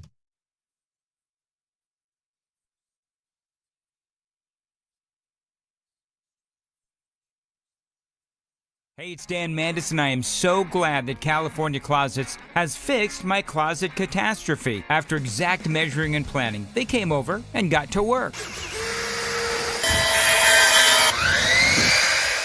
Yeah, once it was all plotted out on their 3D CAD system, the pieces are measured, cut, and precisely installed into my space. It was clean, fast, and professional, and above all, my new closets look and function great. Now, this was my dormer, and now this is my new dormer thanks to California Closets. Look at all of this added space for shirts and shoes, you name it, and it is cut so precisely, simply amazing. And my old closet that has now been reborn as the ultimate in style and functionability, making the best use of the space that I had. They can work on just about anything: bedrooms, garages, home offices, closets, pantries, and so much more. Find them online, CaliforniaClosets.com, and see what they can do for you. You can schedule a free design consultation. Mention my name, CaliforniaClosets.com.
Well, the U.S. Army weighing in on the Arlington National Cemetery incident between the Trump campaign and a cemetery official. We've got it for you at 11 on Super Talk 99.7 WTN. Thank you, Ken Weaver. It's 10:55 on Super Talk 99.7 WTN. My name is Chris Hand.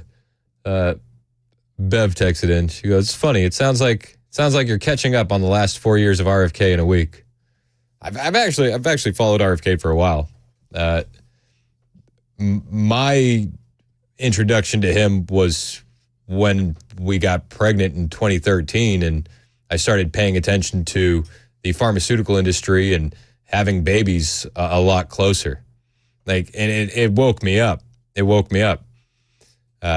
There's so much that's just wild, especially when you take yourself out of it and you're making decisions for somebody else. You wake up to the medical industry a lot quicker. And when we had my first daughter, there were things that we did. It was like the eye goop that they put on babies. Like you don't need that. Like it's just a charge that the insurance companies get to put on. And they do it to protect the baby from blindness in case the mother has an STD, but the mothers are all tested for STDs. And it robs the mom and the baby of these precious moments. A baby's eyesight it directly correlates with the mother's length from her breast to her face. So that way they can make eye contact when nursing. And you take that away for no reason other than an extra charge on the bill. Or I made this comment the other day talking to Murphy.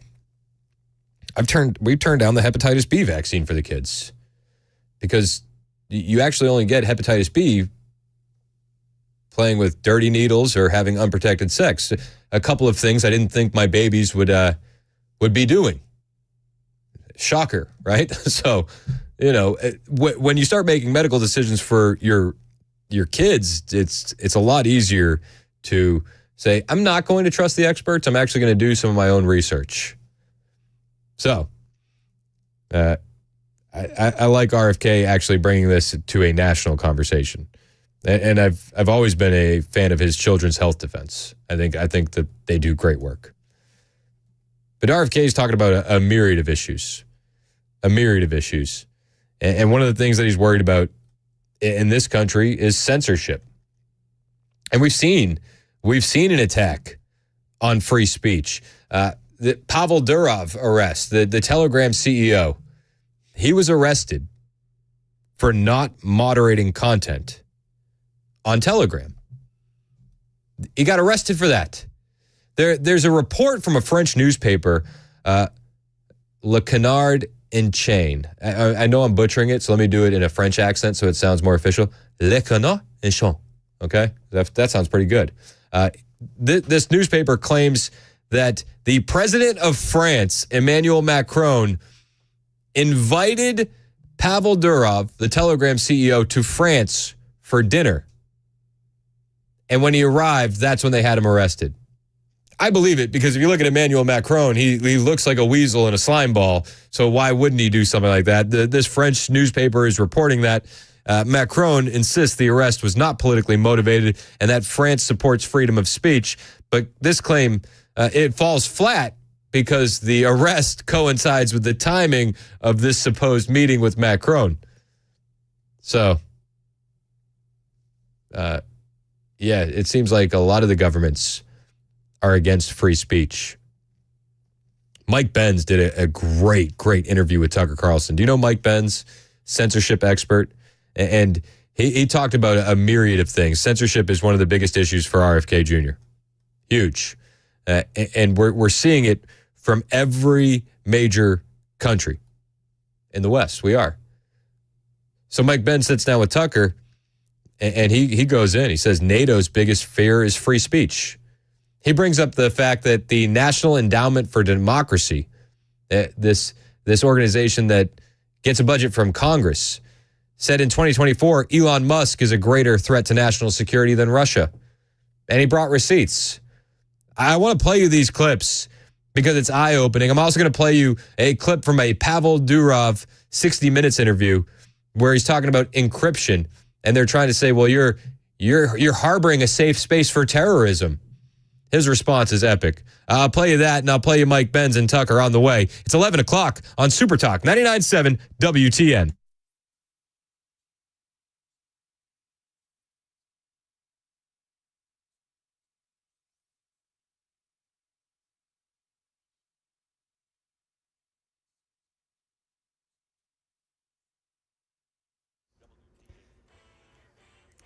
Eleven o'clock on the dot. I'm Ken Weaver with your top stories. We've got a crash in Franklin that's really going to tie things up. The right two lanes are blocked to Murfreesboro Road westbound, just past I-65.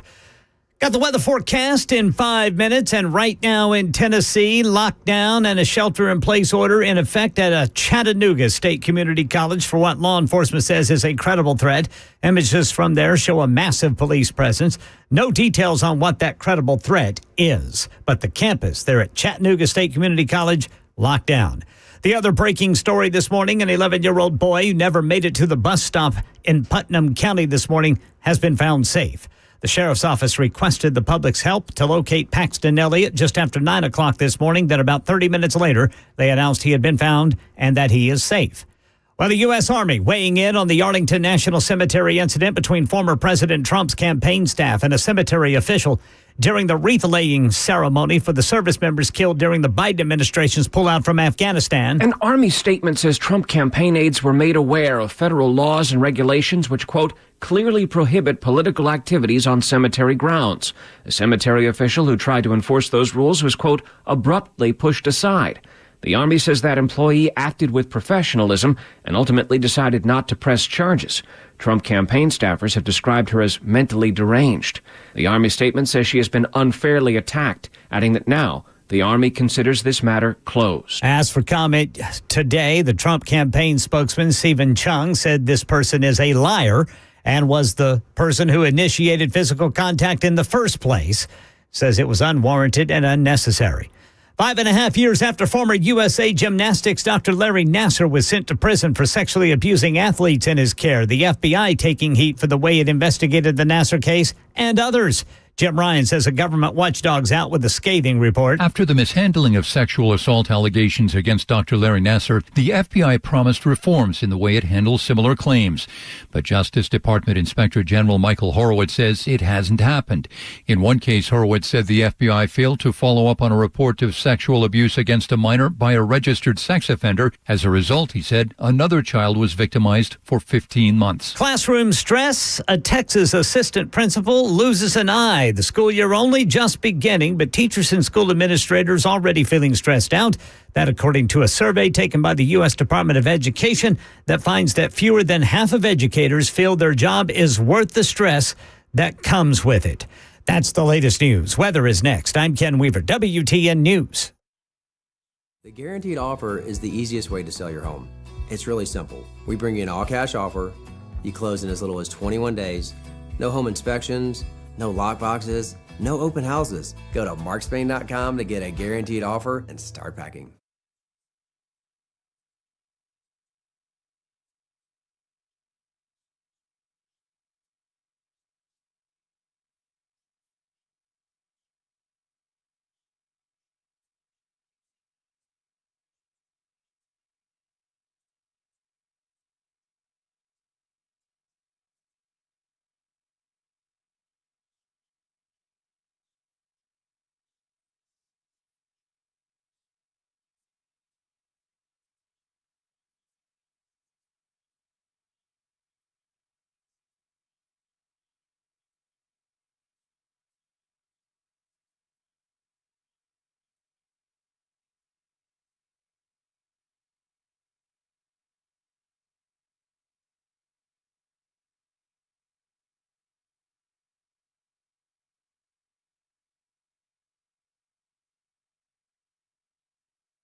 $11:06 on Super Talk 99.7 WTN. Hey, how are you?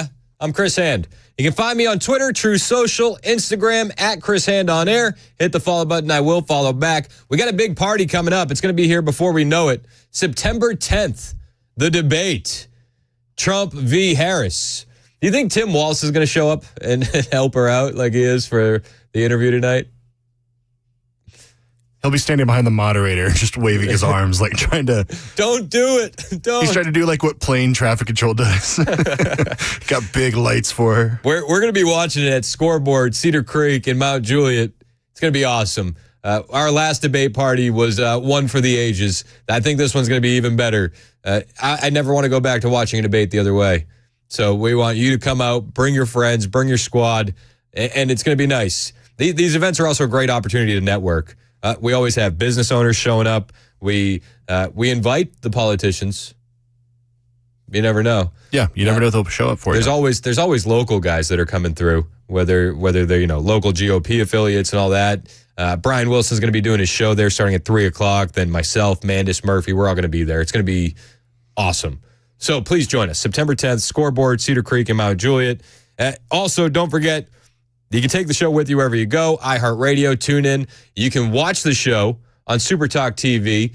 We got the fancy new logo up today. Yeah. For our friends at Kingdom Fence Company. Which way is it? On my bottom left, bottom right? Bottom right. Boom. Is that me pointing to? Right there, right there. There we go. Oh. Right there. Beautiful. All right. You see that beautiful logo? Yeah. It's beautiful. Look at that. Got Busy Bee up right now. It's about to rotate right to it, and ooh, there it is. Bam. We got some good sponsors. It's beautiful. Thank you to our friends at Kingdom Fence. So you can watch us on Facebook, YouTube, Twitter, Twitch. We're getting a lot more viewers on Facebook than we have in the past. That's pretty cool. And we're glad you're here. Yeah, thank you for joining us. So we've been talking about censorship. It's one of the main things that RFK wants to focus on in the Trump administration. Currently, we don't know where RFK is going to land in a Trump cabinet. If he's going to land in a Trump cabinet, we know he's on the transition team. We know he's going to be helping pick some hires. That's pretty cool. But one of the things that he's focused on is government censorship, and we've seen a lot of this playing out in real time. Mark Zuckerberg, he came out recently and said, yeah, the Biden administration really had their thumbs on the scale. And my first thought when we heard him admit that he was pressured by the Biden-Harris administration to censor the laptop story, he was pressured by the Biden-Harris administration to censor COVID truth and all that. My first thought was, Mark Zuckerberg must be scared because something must be coming, right? Like he must have caught wind of something. I don't think he's a decent human being. I think he's a slime ball, and I think he cares more about money than he cares about people. A lot of examples of people like that. He's definitely not a unicorn in that aspect. But that was my first thought. He's just a weasel, and he's trying to weasel out of things because maybe he thinks Trump is going to win. Well, dude, Trump has a new book coming out called Save America, I believe is the title of it. Fact check me on that title, Mason. I think it's called Save America. It's coming out in September. Zuckerberg is scared, and he was threatened by Trump in this new book. Donald Trump is threatening to throw Mark Zuckerberg in prison for the rest of his life if he cheats in the 2024 election. The comment was reportedly made in this new book from Trump, Save America, which is going to be released in early September. And thank you. Yeah, it is Save America. And in the book, it's quoted as saying, "We were watching him closely, and if he does anything illegal this time, he will spend the rest of his life in prison, as will others who cheat in the 2024 presidential election," Trump said, according to Politico. Thank you. Thank you. Yes. Every single person that thinks they're going to cheat in this election, these losers at Google and the Zuckerbergs of the world should absolutely know that they will be held accountable. And if anything happens, you will spend the rest of your life in prison. This comes after the recent letter to Jim Jordan, where Zuckerberg essentially threw Biden-Harris under the bus, saying that they forced him to censor Americans on the Meta platforms, Instagram and Facebook, which we all knew was happening in real time, and they told us, nah, don't worry about it. Don't worry about it. But yeah, Trump is threatening him. He's scared. What are you going to be more scared of? I think that really is what it boils down to. Who are you more afraid of? Because we see Trump saying, if you cheat, you're going to jail. But then on the flip side, you see globalists like Emmanuel Macron getting Pavel Durov, the Telegram founder, arrested. There's also rumors. I don't know if you've heard the rumors. I haven't seen it corroborated anywhere, but a lot of work I do is on Telegram, and there's rumors that Apple may be pulling it from the App Store without any notice at all, and that they can go in and delete it from your phone remotely. This is exactly the type of censorship that we're worried about. This is exactly what we're talking about. Pavel Durov gave a 60 Minutes interview some years back, and he was talking about encryption should be for everyone. And they tried to shame him and say, well, don't you know that ISIS could be using Telegram? Is there anything in your mind that says, gee, we have to allow law enforcement to get in because what's going on is just unacceptable?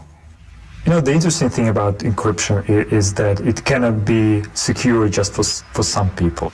ISIS and other terrorist groups, they just push a button on an application like yours, specifically yours, an application, and it's gone around the world like that. Well, again, this is the world of technology, and it's impossible to stop them at this point. ISIS could come up with their own messaging solution within a month or so if they wanted to, because You mean create their own Telegram? Exactly. Yeah, listen, he's not wrong. You put the right resources behind it, you could make your own, and nobody would even know about it. So the scary people could be using your encryption services is it's a lame duck argument. But they're scared because at Telegram, he can't unlock the encrypted communications because that's how encryption works. Since Paris, Durov has been purging ISIS propaganda from Telegram, but says if asked to unlock any private messages, he would tell the authorities that the encryption code makes it mathematically impossible, using a similar argument as Apple. So you're basically saying that even if you wanted to, your hands are tied. Yes. You can't do it. We cannot. So this is one of the great debates of our time. Which is more important? Is it more important to shut down this kind of terrorism or preserve privacy?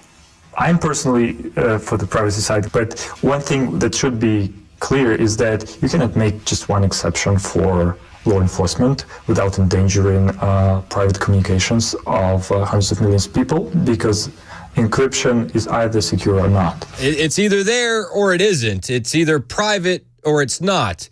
I've played clips from Pavel Durov in the past where the FBI would come to him and say, hey, we got to know more about Telegram. The FBI tried to hire one of his engineers to create a backdoor into Telegram, and he said the engineer said no. But this is what scares them the most, and they'll use the boogeyman of ISIS. Yet you'll notice 60 Minutes never has these same kind of pieces on terror watch list suspects coming across the border under Kamala Harris, right? They'll use the boogeyman when it comes to free speech and limiting private communication, but they won't use the boogeyman when it comes to securing our southern border and putting pressure on the Biden-Harris administration to do so. It's very convenient. Mike Benz was on with Tucker Carlson, and he's like, guys, this stuff it's happening everywhere. The globalists of the world, the NATOs of the world, their biggest fear is free speech. That's what they fear the most, is people being able to say what they're thinking and communicate privately. It's terrifying to them. There was a brief window where they said, you know what? Actually, democracy leads to outcomes like Donald Trump and Brexit. And at the time, NATO, its biggest fear was free speech on the internet. You can't have any more Donald Trumps. And if we let these plebes talk amongst themselves on the internet, we could get more Donald Trumps. That's Mike Benz. He's a censorship expert. He sat down with Tucker Carlson. He says NATO's biggest fear is free speech. In early 2017, NATO periodicals were saying the biggest threat to NATO is not a hostile foreign attack from Russia. They would come to eat these words 5 years later. They argued conventional warfare is over. The biggest threat to NATO is free speech on the internet, because it's allowing the rise of Marine Le Pen in France. Yep. It's allowing the rise of Matteo Salvini in Italy. Yep. It's allowing the rise of the Vox Party in Spain, AfD in Germany. So we would have Frexit, Grexit, Italexit, Spexit.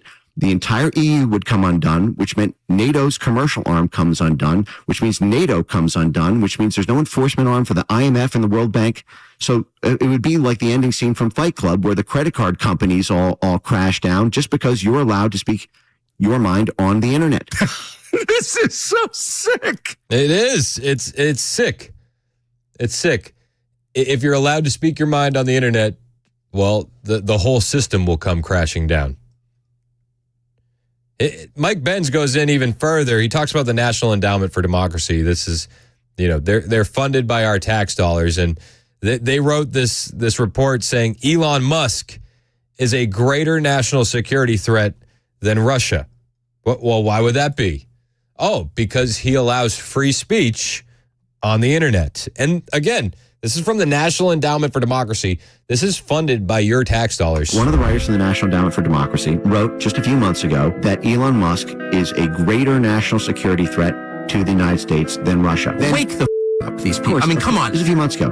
This is post-outbreak of the war. This is in 2024. And that Elon is a greater threat to the United States and U.S. national security than Russia, because allowing, opposition political movements to rise will cause changes in the U.S. government that are more likely to make us lose the war on Russia than Russia itself. You wrote this in public? Yes. The National Endowment for Democracy gets its funding by the U.S. government. It is accountable to Congress. But imagine a more anti-American belief than American citizens shouldn't be allowed to talk. American citizens shouldn't be allowed to vote. American citizens shouldn't be allowed to choose their own leaders. Imagine thinking something like that and imagining that you're an American. You're spinning me into a frenzy. Yeah, and you should be spun into a frenzy, because this is actually what the globalist elites that are at the highest level of government, this is what bureaucrats in our government actually do believe.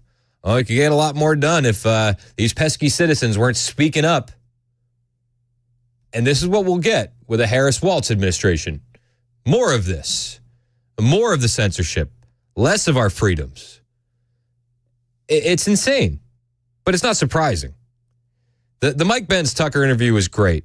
But one of the segments that really stood out was his explanation of how and why all of these large social media platforms became censorship Nazis and lunatics over the past 5 years. Because Facebook is totally dependent on the U.S. State Department, the intelligence services, and to some extent, the long-range threat of the Pentagon to protect Facebook's data monopolies, to protect its advertising revenue, to protect it from laws like the EU Digital Markets Act and Digital Services Act. I was at the State Department when I was called by 9 Google lobbyists, who told me that the number one threat to Google's business model over the next 5 years is the EU Digital Markets Act and Digital Services Act. They need the protection of Big Daddy State Department for favors for their profits. And so they play ball with the State Department's censorship demands in order to preserve that. But they are under the barrel of it. And people like Mark Zuckerberg right now are feeling like they're at their wits' end, because they gave the State Department and they gave the Biden administration everything they asked for in terms of censorship demands, and they're still being bullied by them. Mark Zuckerberg gave them everything they asked for, and he's still feeling bullied by them. And on the flip side, he has Donald Trump saying if you interfere in the election, you're going straight to prison. Rock and a hard place. But they're dependent on the State Department. Mark Zuckerberg said that he regretted the censorship actions 5 months ago on Joe Rogan, so it's no surprise. But the fact that he would do it to the Republican chairman of the House Weaponization Committee, and the fact that he said he's no longer supporting Democrats in this election cycle, signals to me that he fears the blob now and feels like the Harris administration's continuity of the Biden administration's pressure policies, that there's no amount of flesh that he can give up as a pound to satiate their bloodlust. Can't do it. The bloodlust is too high. You give an inch, they take a mile, right? Globalists. And that he's turning, if not towards Trump, then towards something that's against that. It's big government teaming up with big corporations specifically to deprive Americans of access to those platforms. But again, it's to protect the institutions against the individuals. It's to protect this, this constellation of cloistered foreign policy institutions and their international agenda installed at a regional level on every plot of dirt on earth, from being opposed by people who might vote against them organically in a free and open information market. They don't want you thinking for yourself, that's for sure. Thinking is dangerous. And if you think too much, maybe you're thinking we could end up like England. Let's check in with England. How are they holding up getting arrested for Facebook posts? We'll check in with our friends across the pond next. It's 11:21 on Super Talk 99.7 WTN. Hey, what's up, guys? This is Matt Murphy for Members Nutrition. I want to tell you about the Members Nutrition difference, and I want to encourage you to go over to the Members Nutrition website. Number one, they believe at Members Nutrition that they can sell vitamins and supplements at a lower cost point, and they're doing it every single day at membersnutrition.com. Number two, they want to make these products right here in the United States of America, not from some overseas company, and they do that every single day. I encourage you to go to membersnutrition.com. You'll get 50% off your purchase price at checkout. You don't have to put in any codes. Just go to membersnutrition.com. Once again, membersnutrition.com.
All right, still got that crash in Franklin. It is blocking the right two lanes, Murfreesboro Road westbound, just past I-65.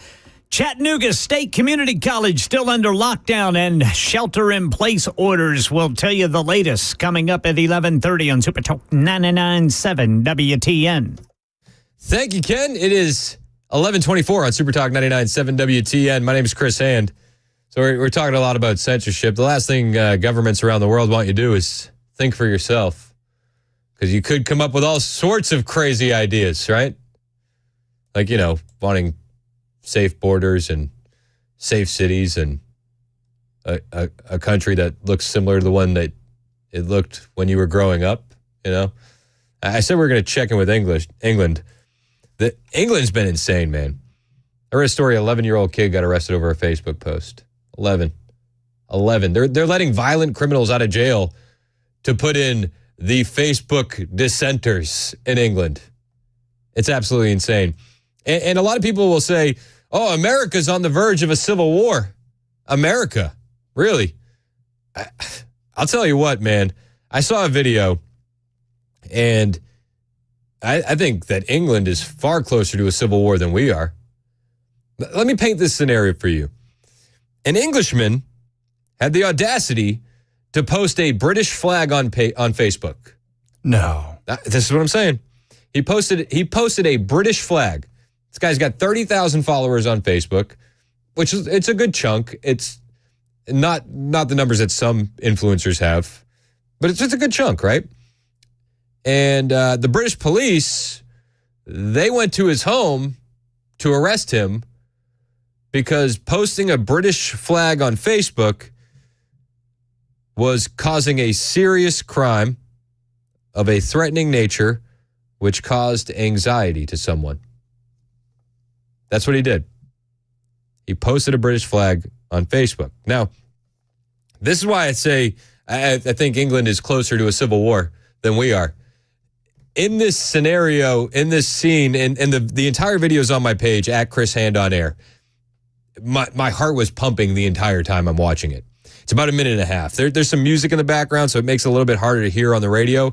But let me paint the scene for you. There's about 7 dudes in a backyard. They're in the backyard on a patio. There's about 2 police officers. The police officers are explaining to this guy, you can't post a British flag on Facebook because of the anxiety you're causing, and it's a threatening thing to post. And he said, well, I'm going to post it again. At which point the 2 police officers stand up and say, you're under arrest. At which point the 6 other gentlemen, the 6 other native Britons stand up and say, like, hell you are. If you're going to arrest him, you're going to arrest us. And the police decide to flee that situation. They'll probably return. But you're finding yourself in a situation where the citizens are turning on the police because the police have turned on the citizens. It's not a good recipe. It's not a good recipe at all. Let me play this clip for you. There is some music in the background. If you want to see the video, it's anxiety inducing. It gets the heart rate going. But this is what it sounded like when police decided to go to a British guy's backyard to tell him and his buddies you can't post threatening British flags on Facebook. If you're refusing to do that,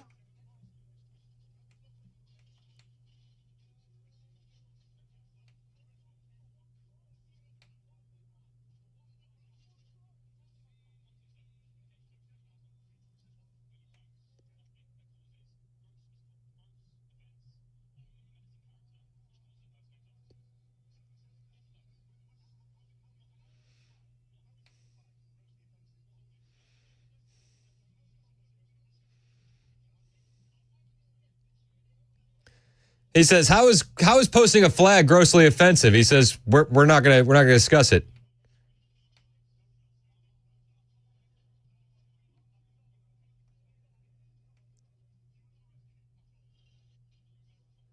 And all these gentlemen that are sitting around this table stand up when the police stand up.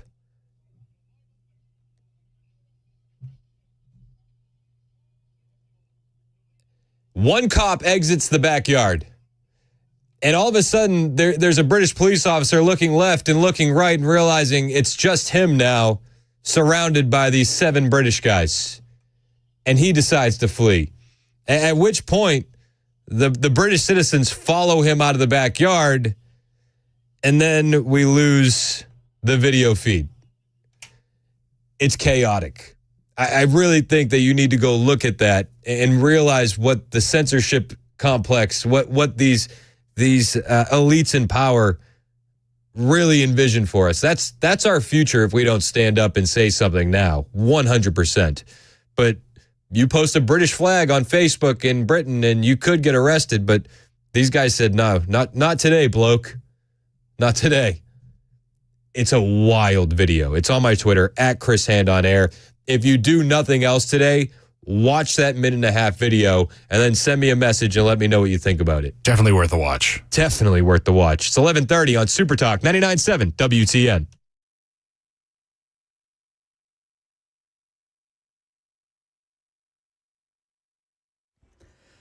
$11:30 on the dot. I'm Ken Weaver with your top stories, and we've still got that crash in Franklin. It is blocking the right 2 lanes of Murfreesboro Road westbound. That's just past I-65. You are among 17 million Americans under alert for triple-digit heat today. Full forecast coming up in 5 minutes. Right now in Tennessee, Chattanooga State Community College still under lockdown and shelter-in-place orders. Law enforcement says there's a credible threat. Images from Chat State show a large police presence on campus. There are several fire trucks at the entrance to the campus, too. 16 months after his office released its scathing report detailing the FBI's failures, U.S. Olympics gymnastics sex abuse claims against Dr. Larry Nassar, the FBI promised reforms. But Justice Department Inspector General Michael Horowitz says it hasn't happened. In one case, Horowitz said the FBI failed to follow up on a report of sexual abuse against a minor by a registered sex offender. And as a result, he said, another child was victimized for 15 months.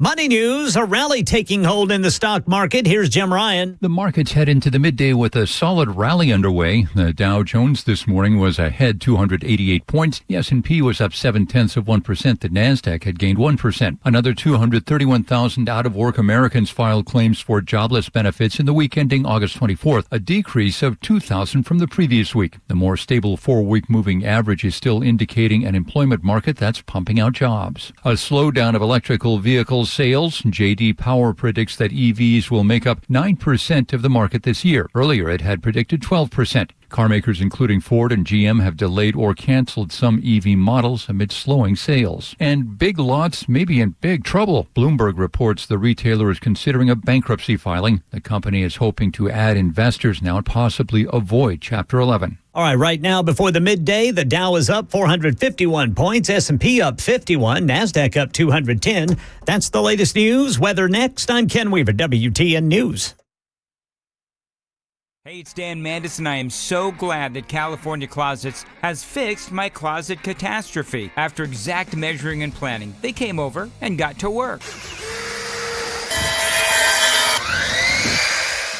Yeah, once it was all plotted out on their 3D CAD system, the pieces are measured, cut, and precisely installed into my space. It was clean, fast, and professional, and above all, my new closets look and function great. Now, this was my dormer, and now this is my new dormer thanks to California Closets. Look at all of this added space for shirts and shoes, you name it, and it is cut so precisely, simply amazing. And my old closet that has now been reborn as the ultimate in style and functionality, making the best use of the space that I had. They can work on just about anything: bedrooms, garages, home offices, closets, pantries, and so much more. Find them online, CaliforniaClosets.com, and see what they can do for you. You can schedule a free design consultation. Mention my name, CaliforniaClosets.com.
It's 11:37 on Super Talk 99.7 WTN. My name is Chris Hand.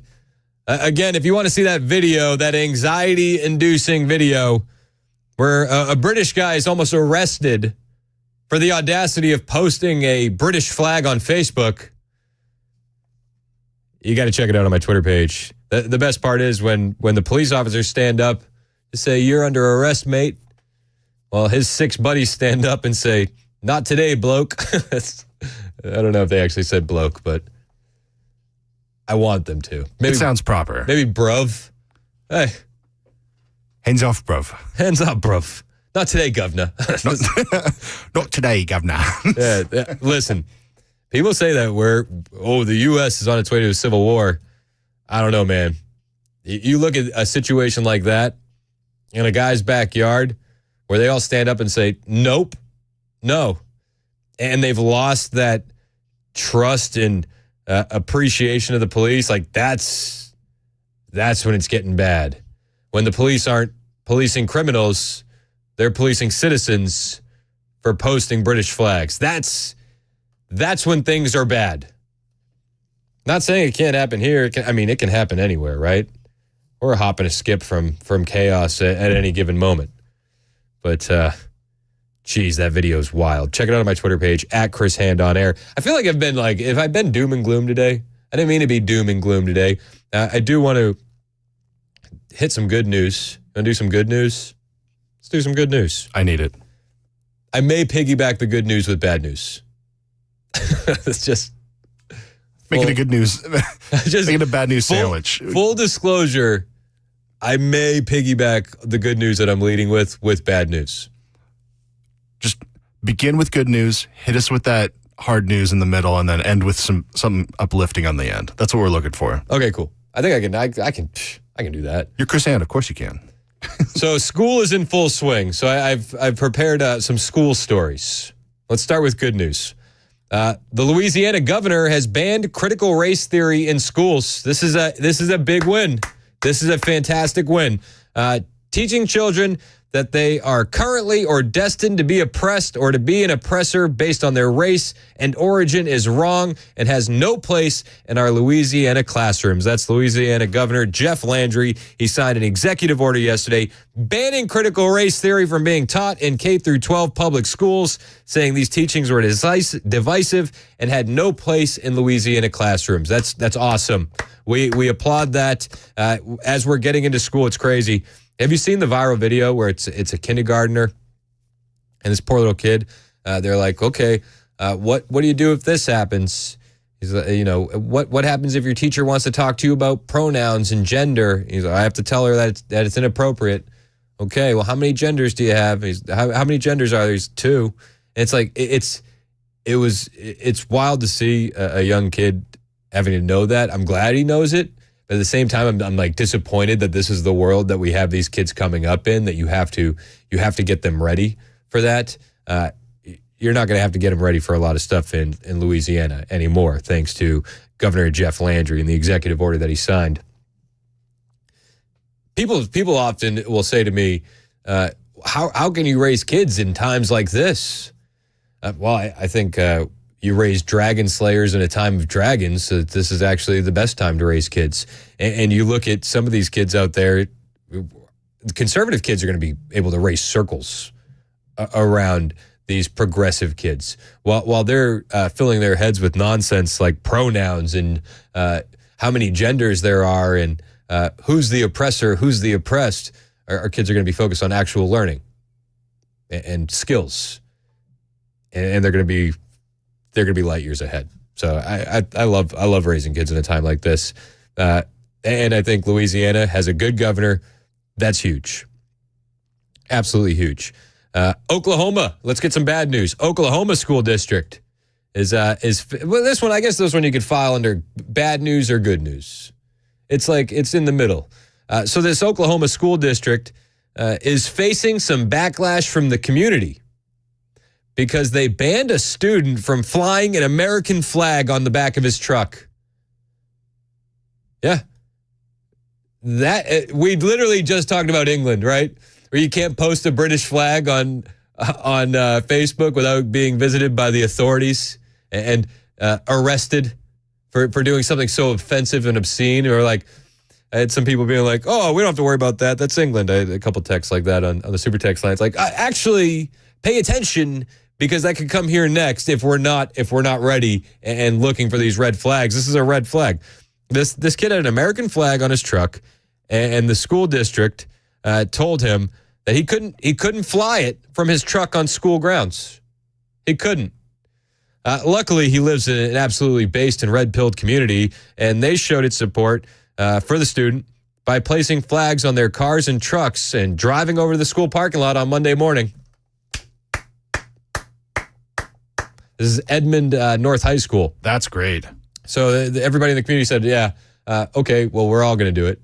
So it's these Spartacus moments that make people wake up and realize that they have actual no power or authority and that the emperor has no clothes.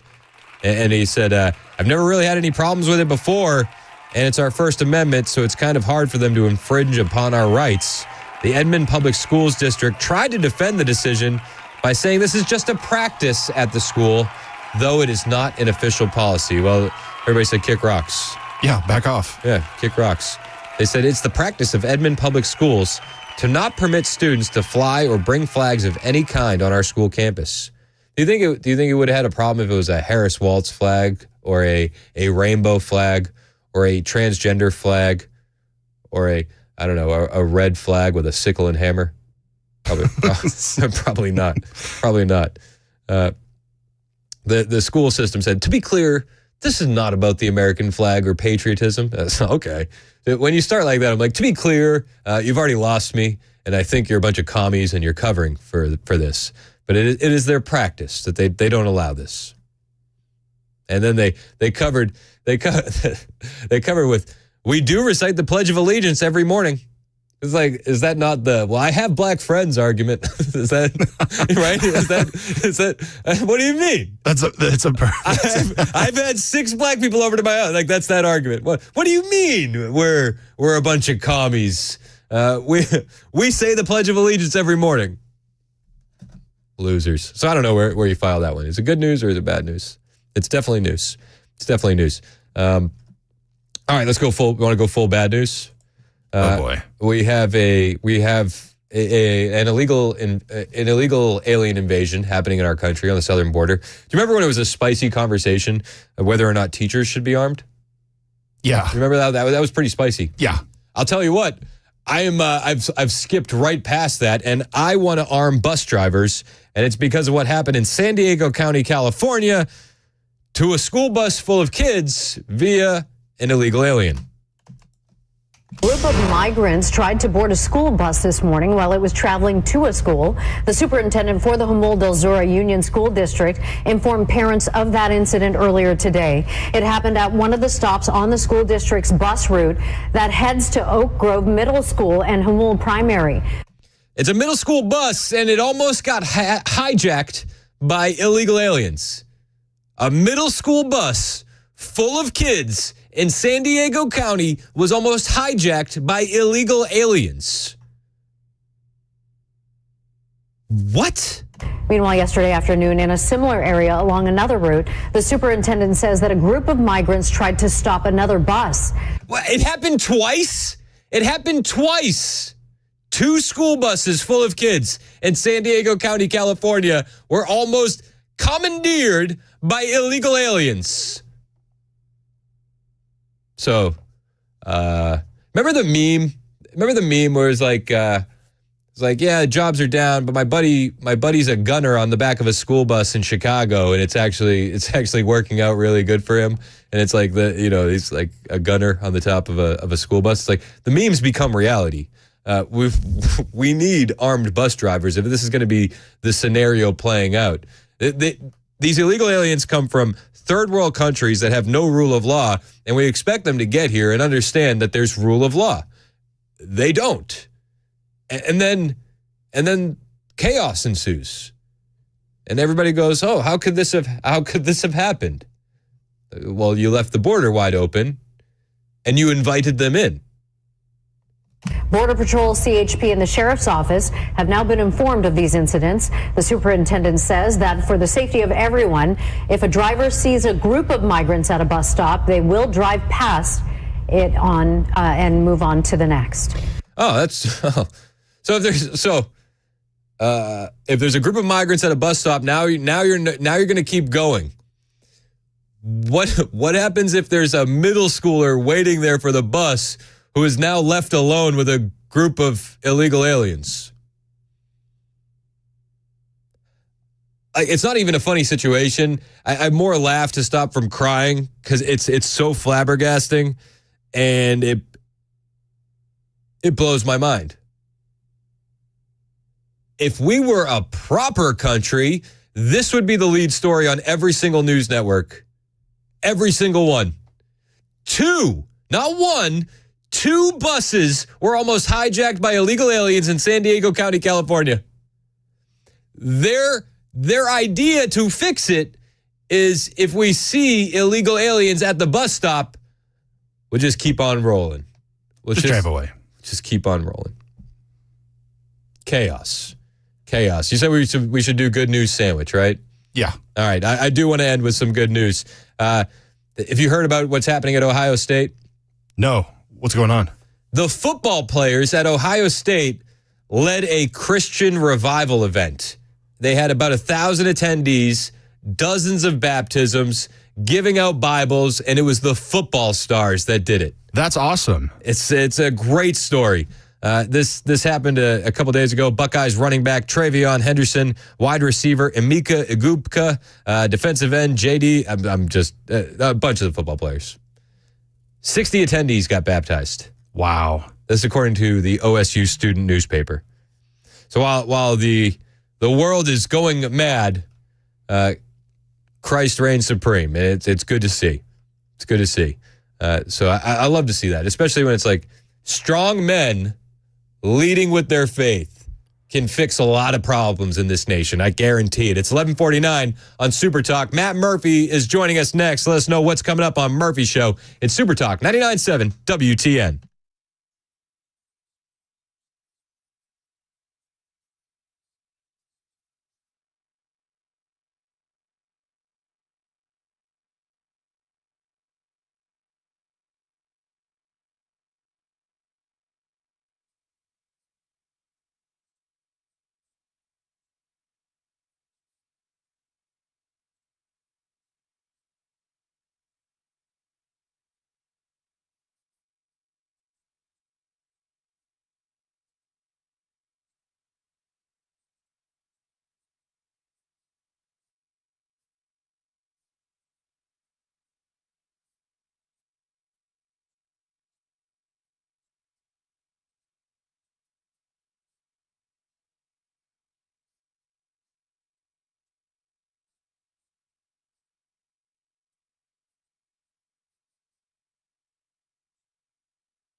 11:52 on Super Talk 99.7 WTN.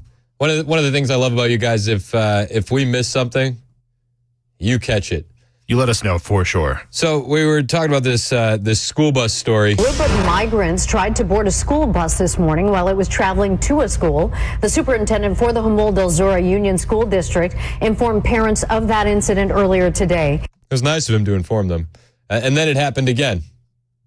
It happened at one of the stops on the school district's bus route that heads to Oak Grove Middle School and Humul Primary. Meanwhile, yesterday afternoon, in a similar area along another route, the superintendent says that a group of migrants tried to stop another bus. But the thing that I missed, I was too wrapped up with the fact that they tried to hijack a school bus full of kids. Yeah, with the understood anger against that.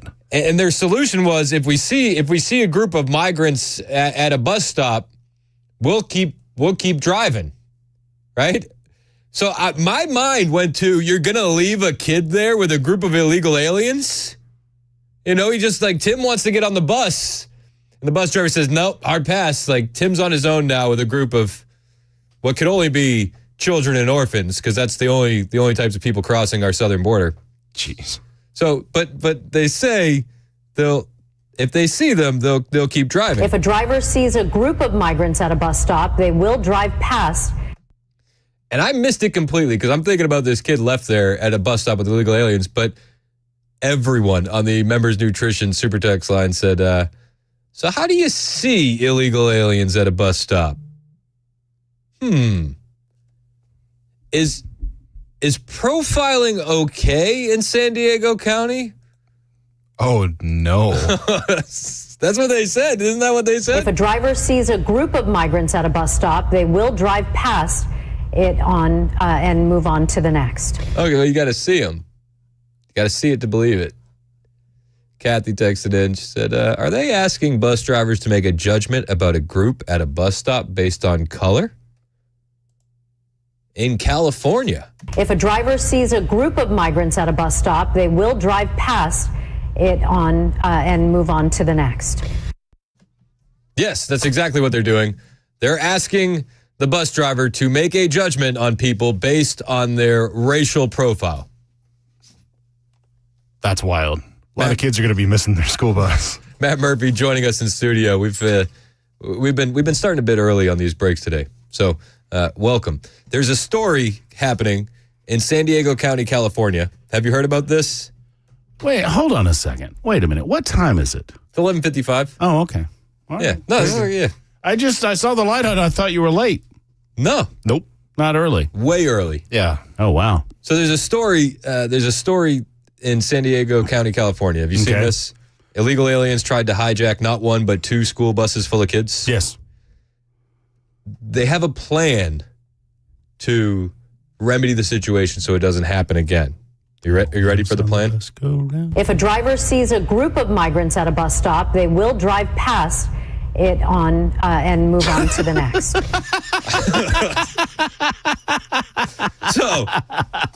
So there's two things at play here.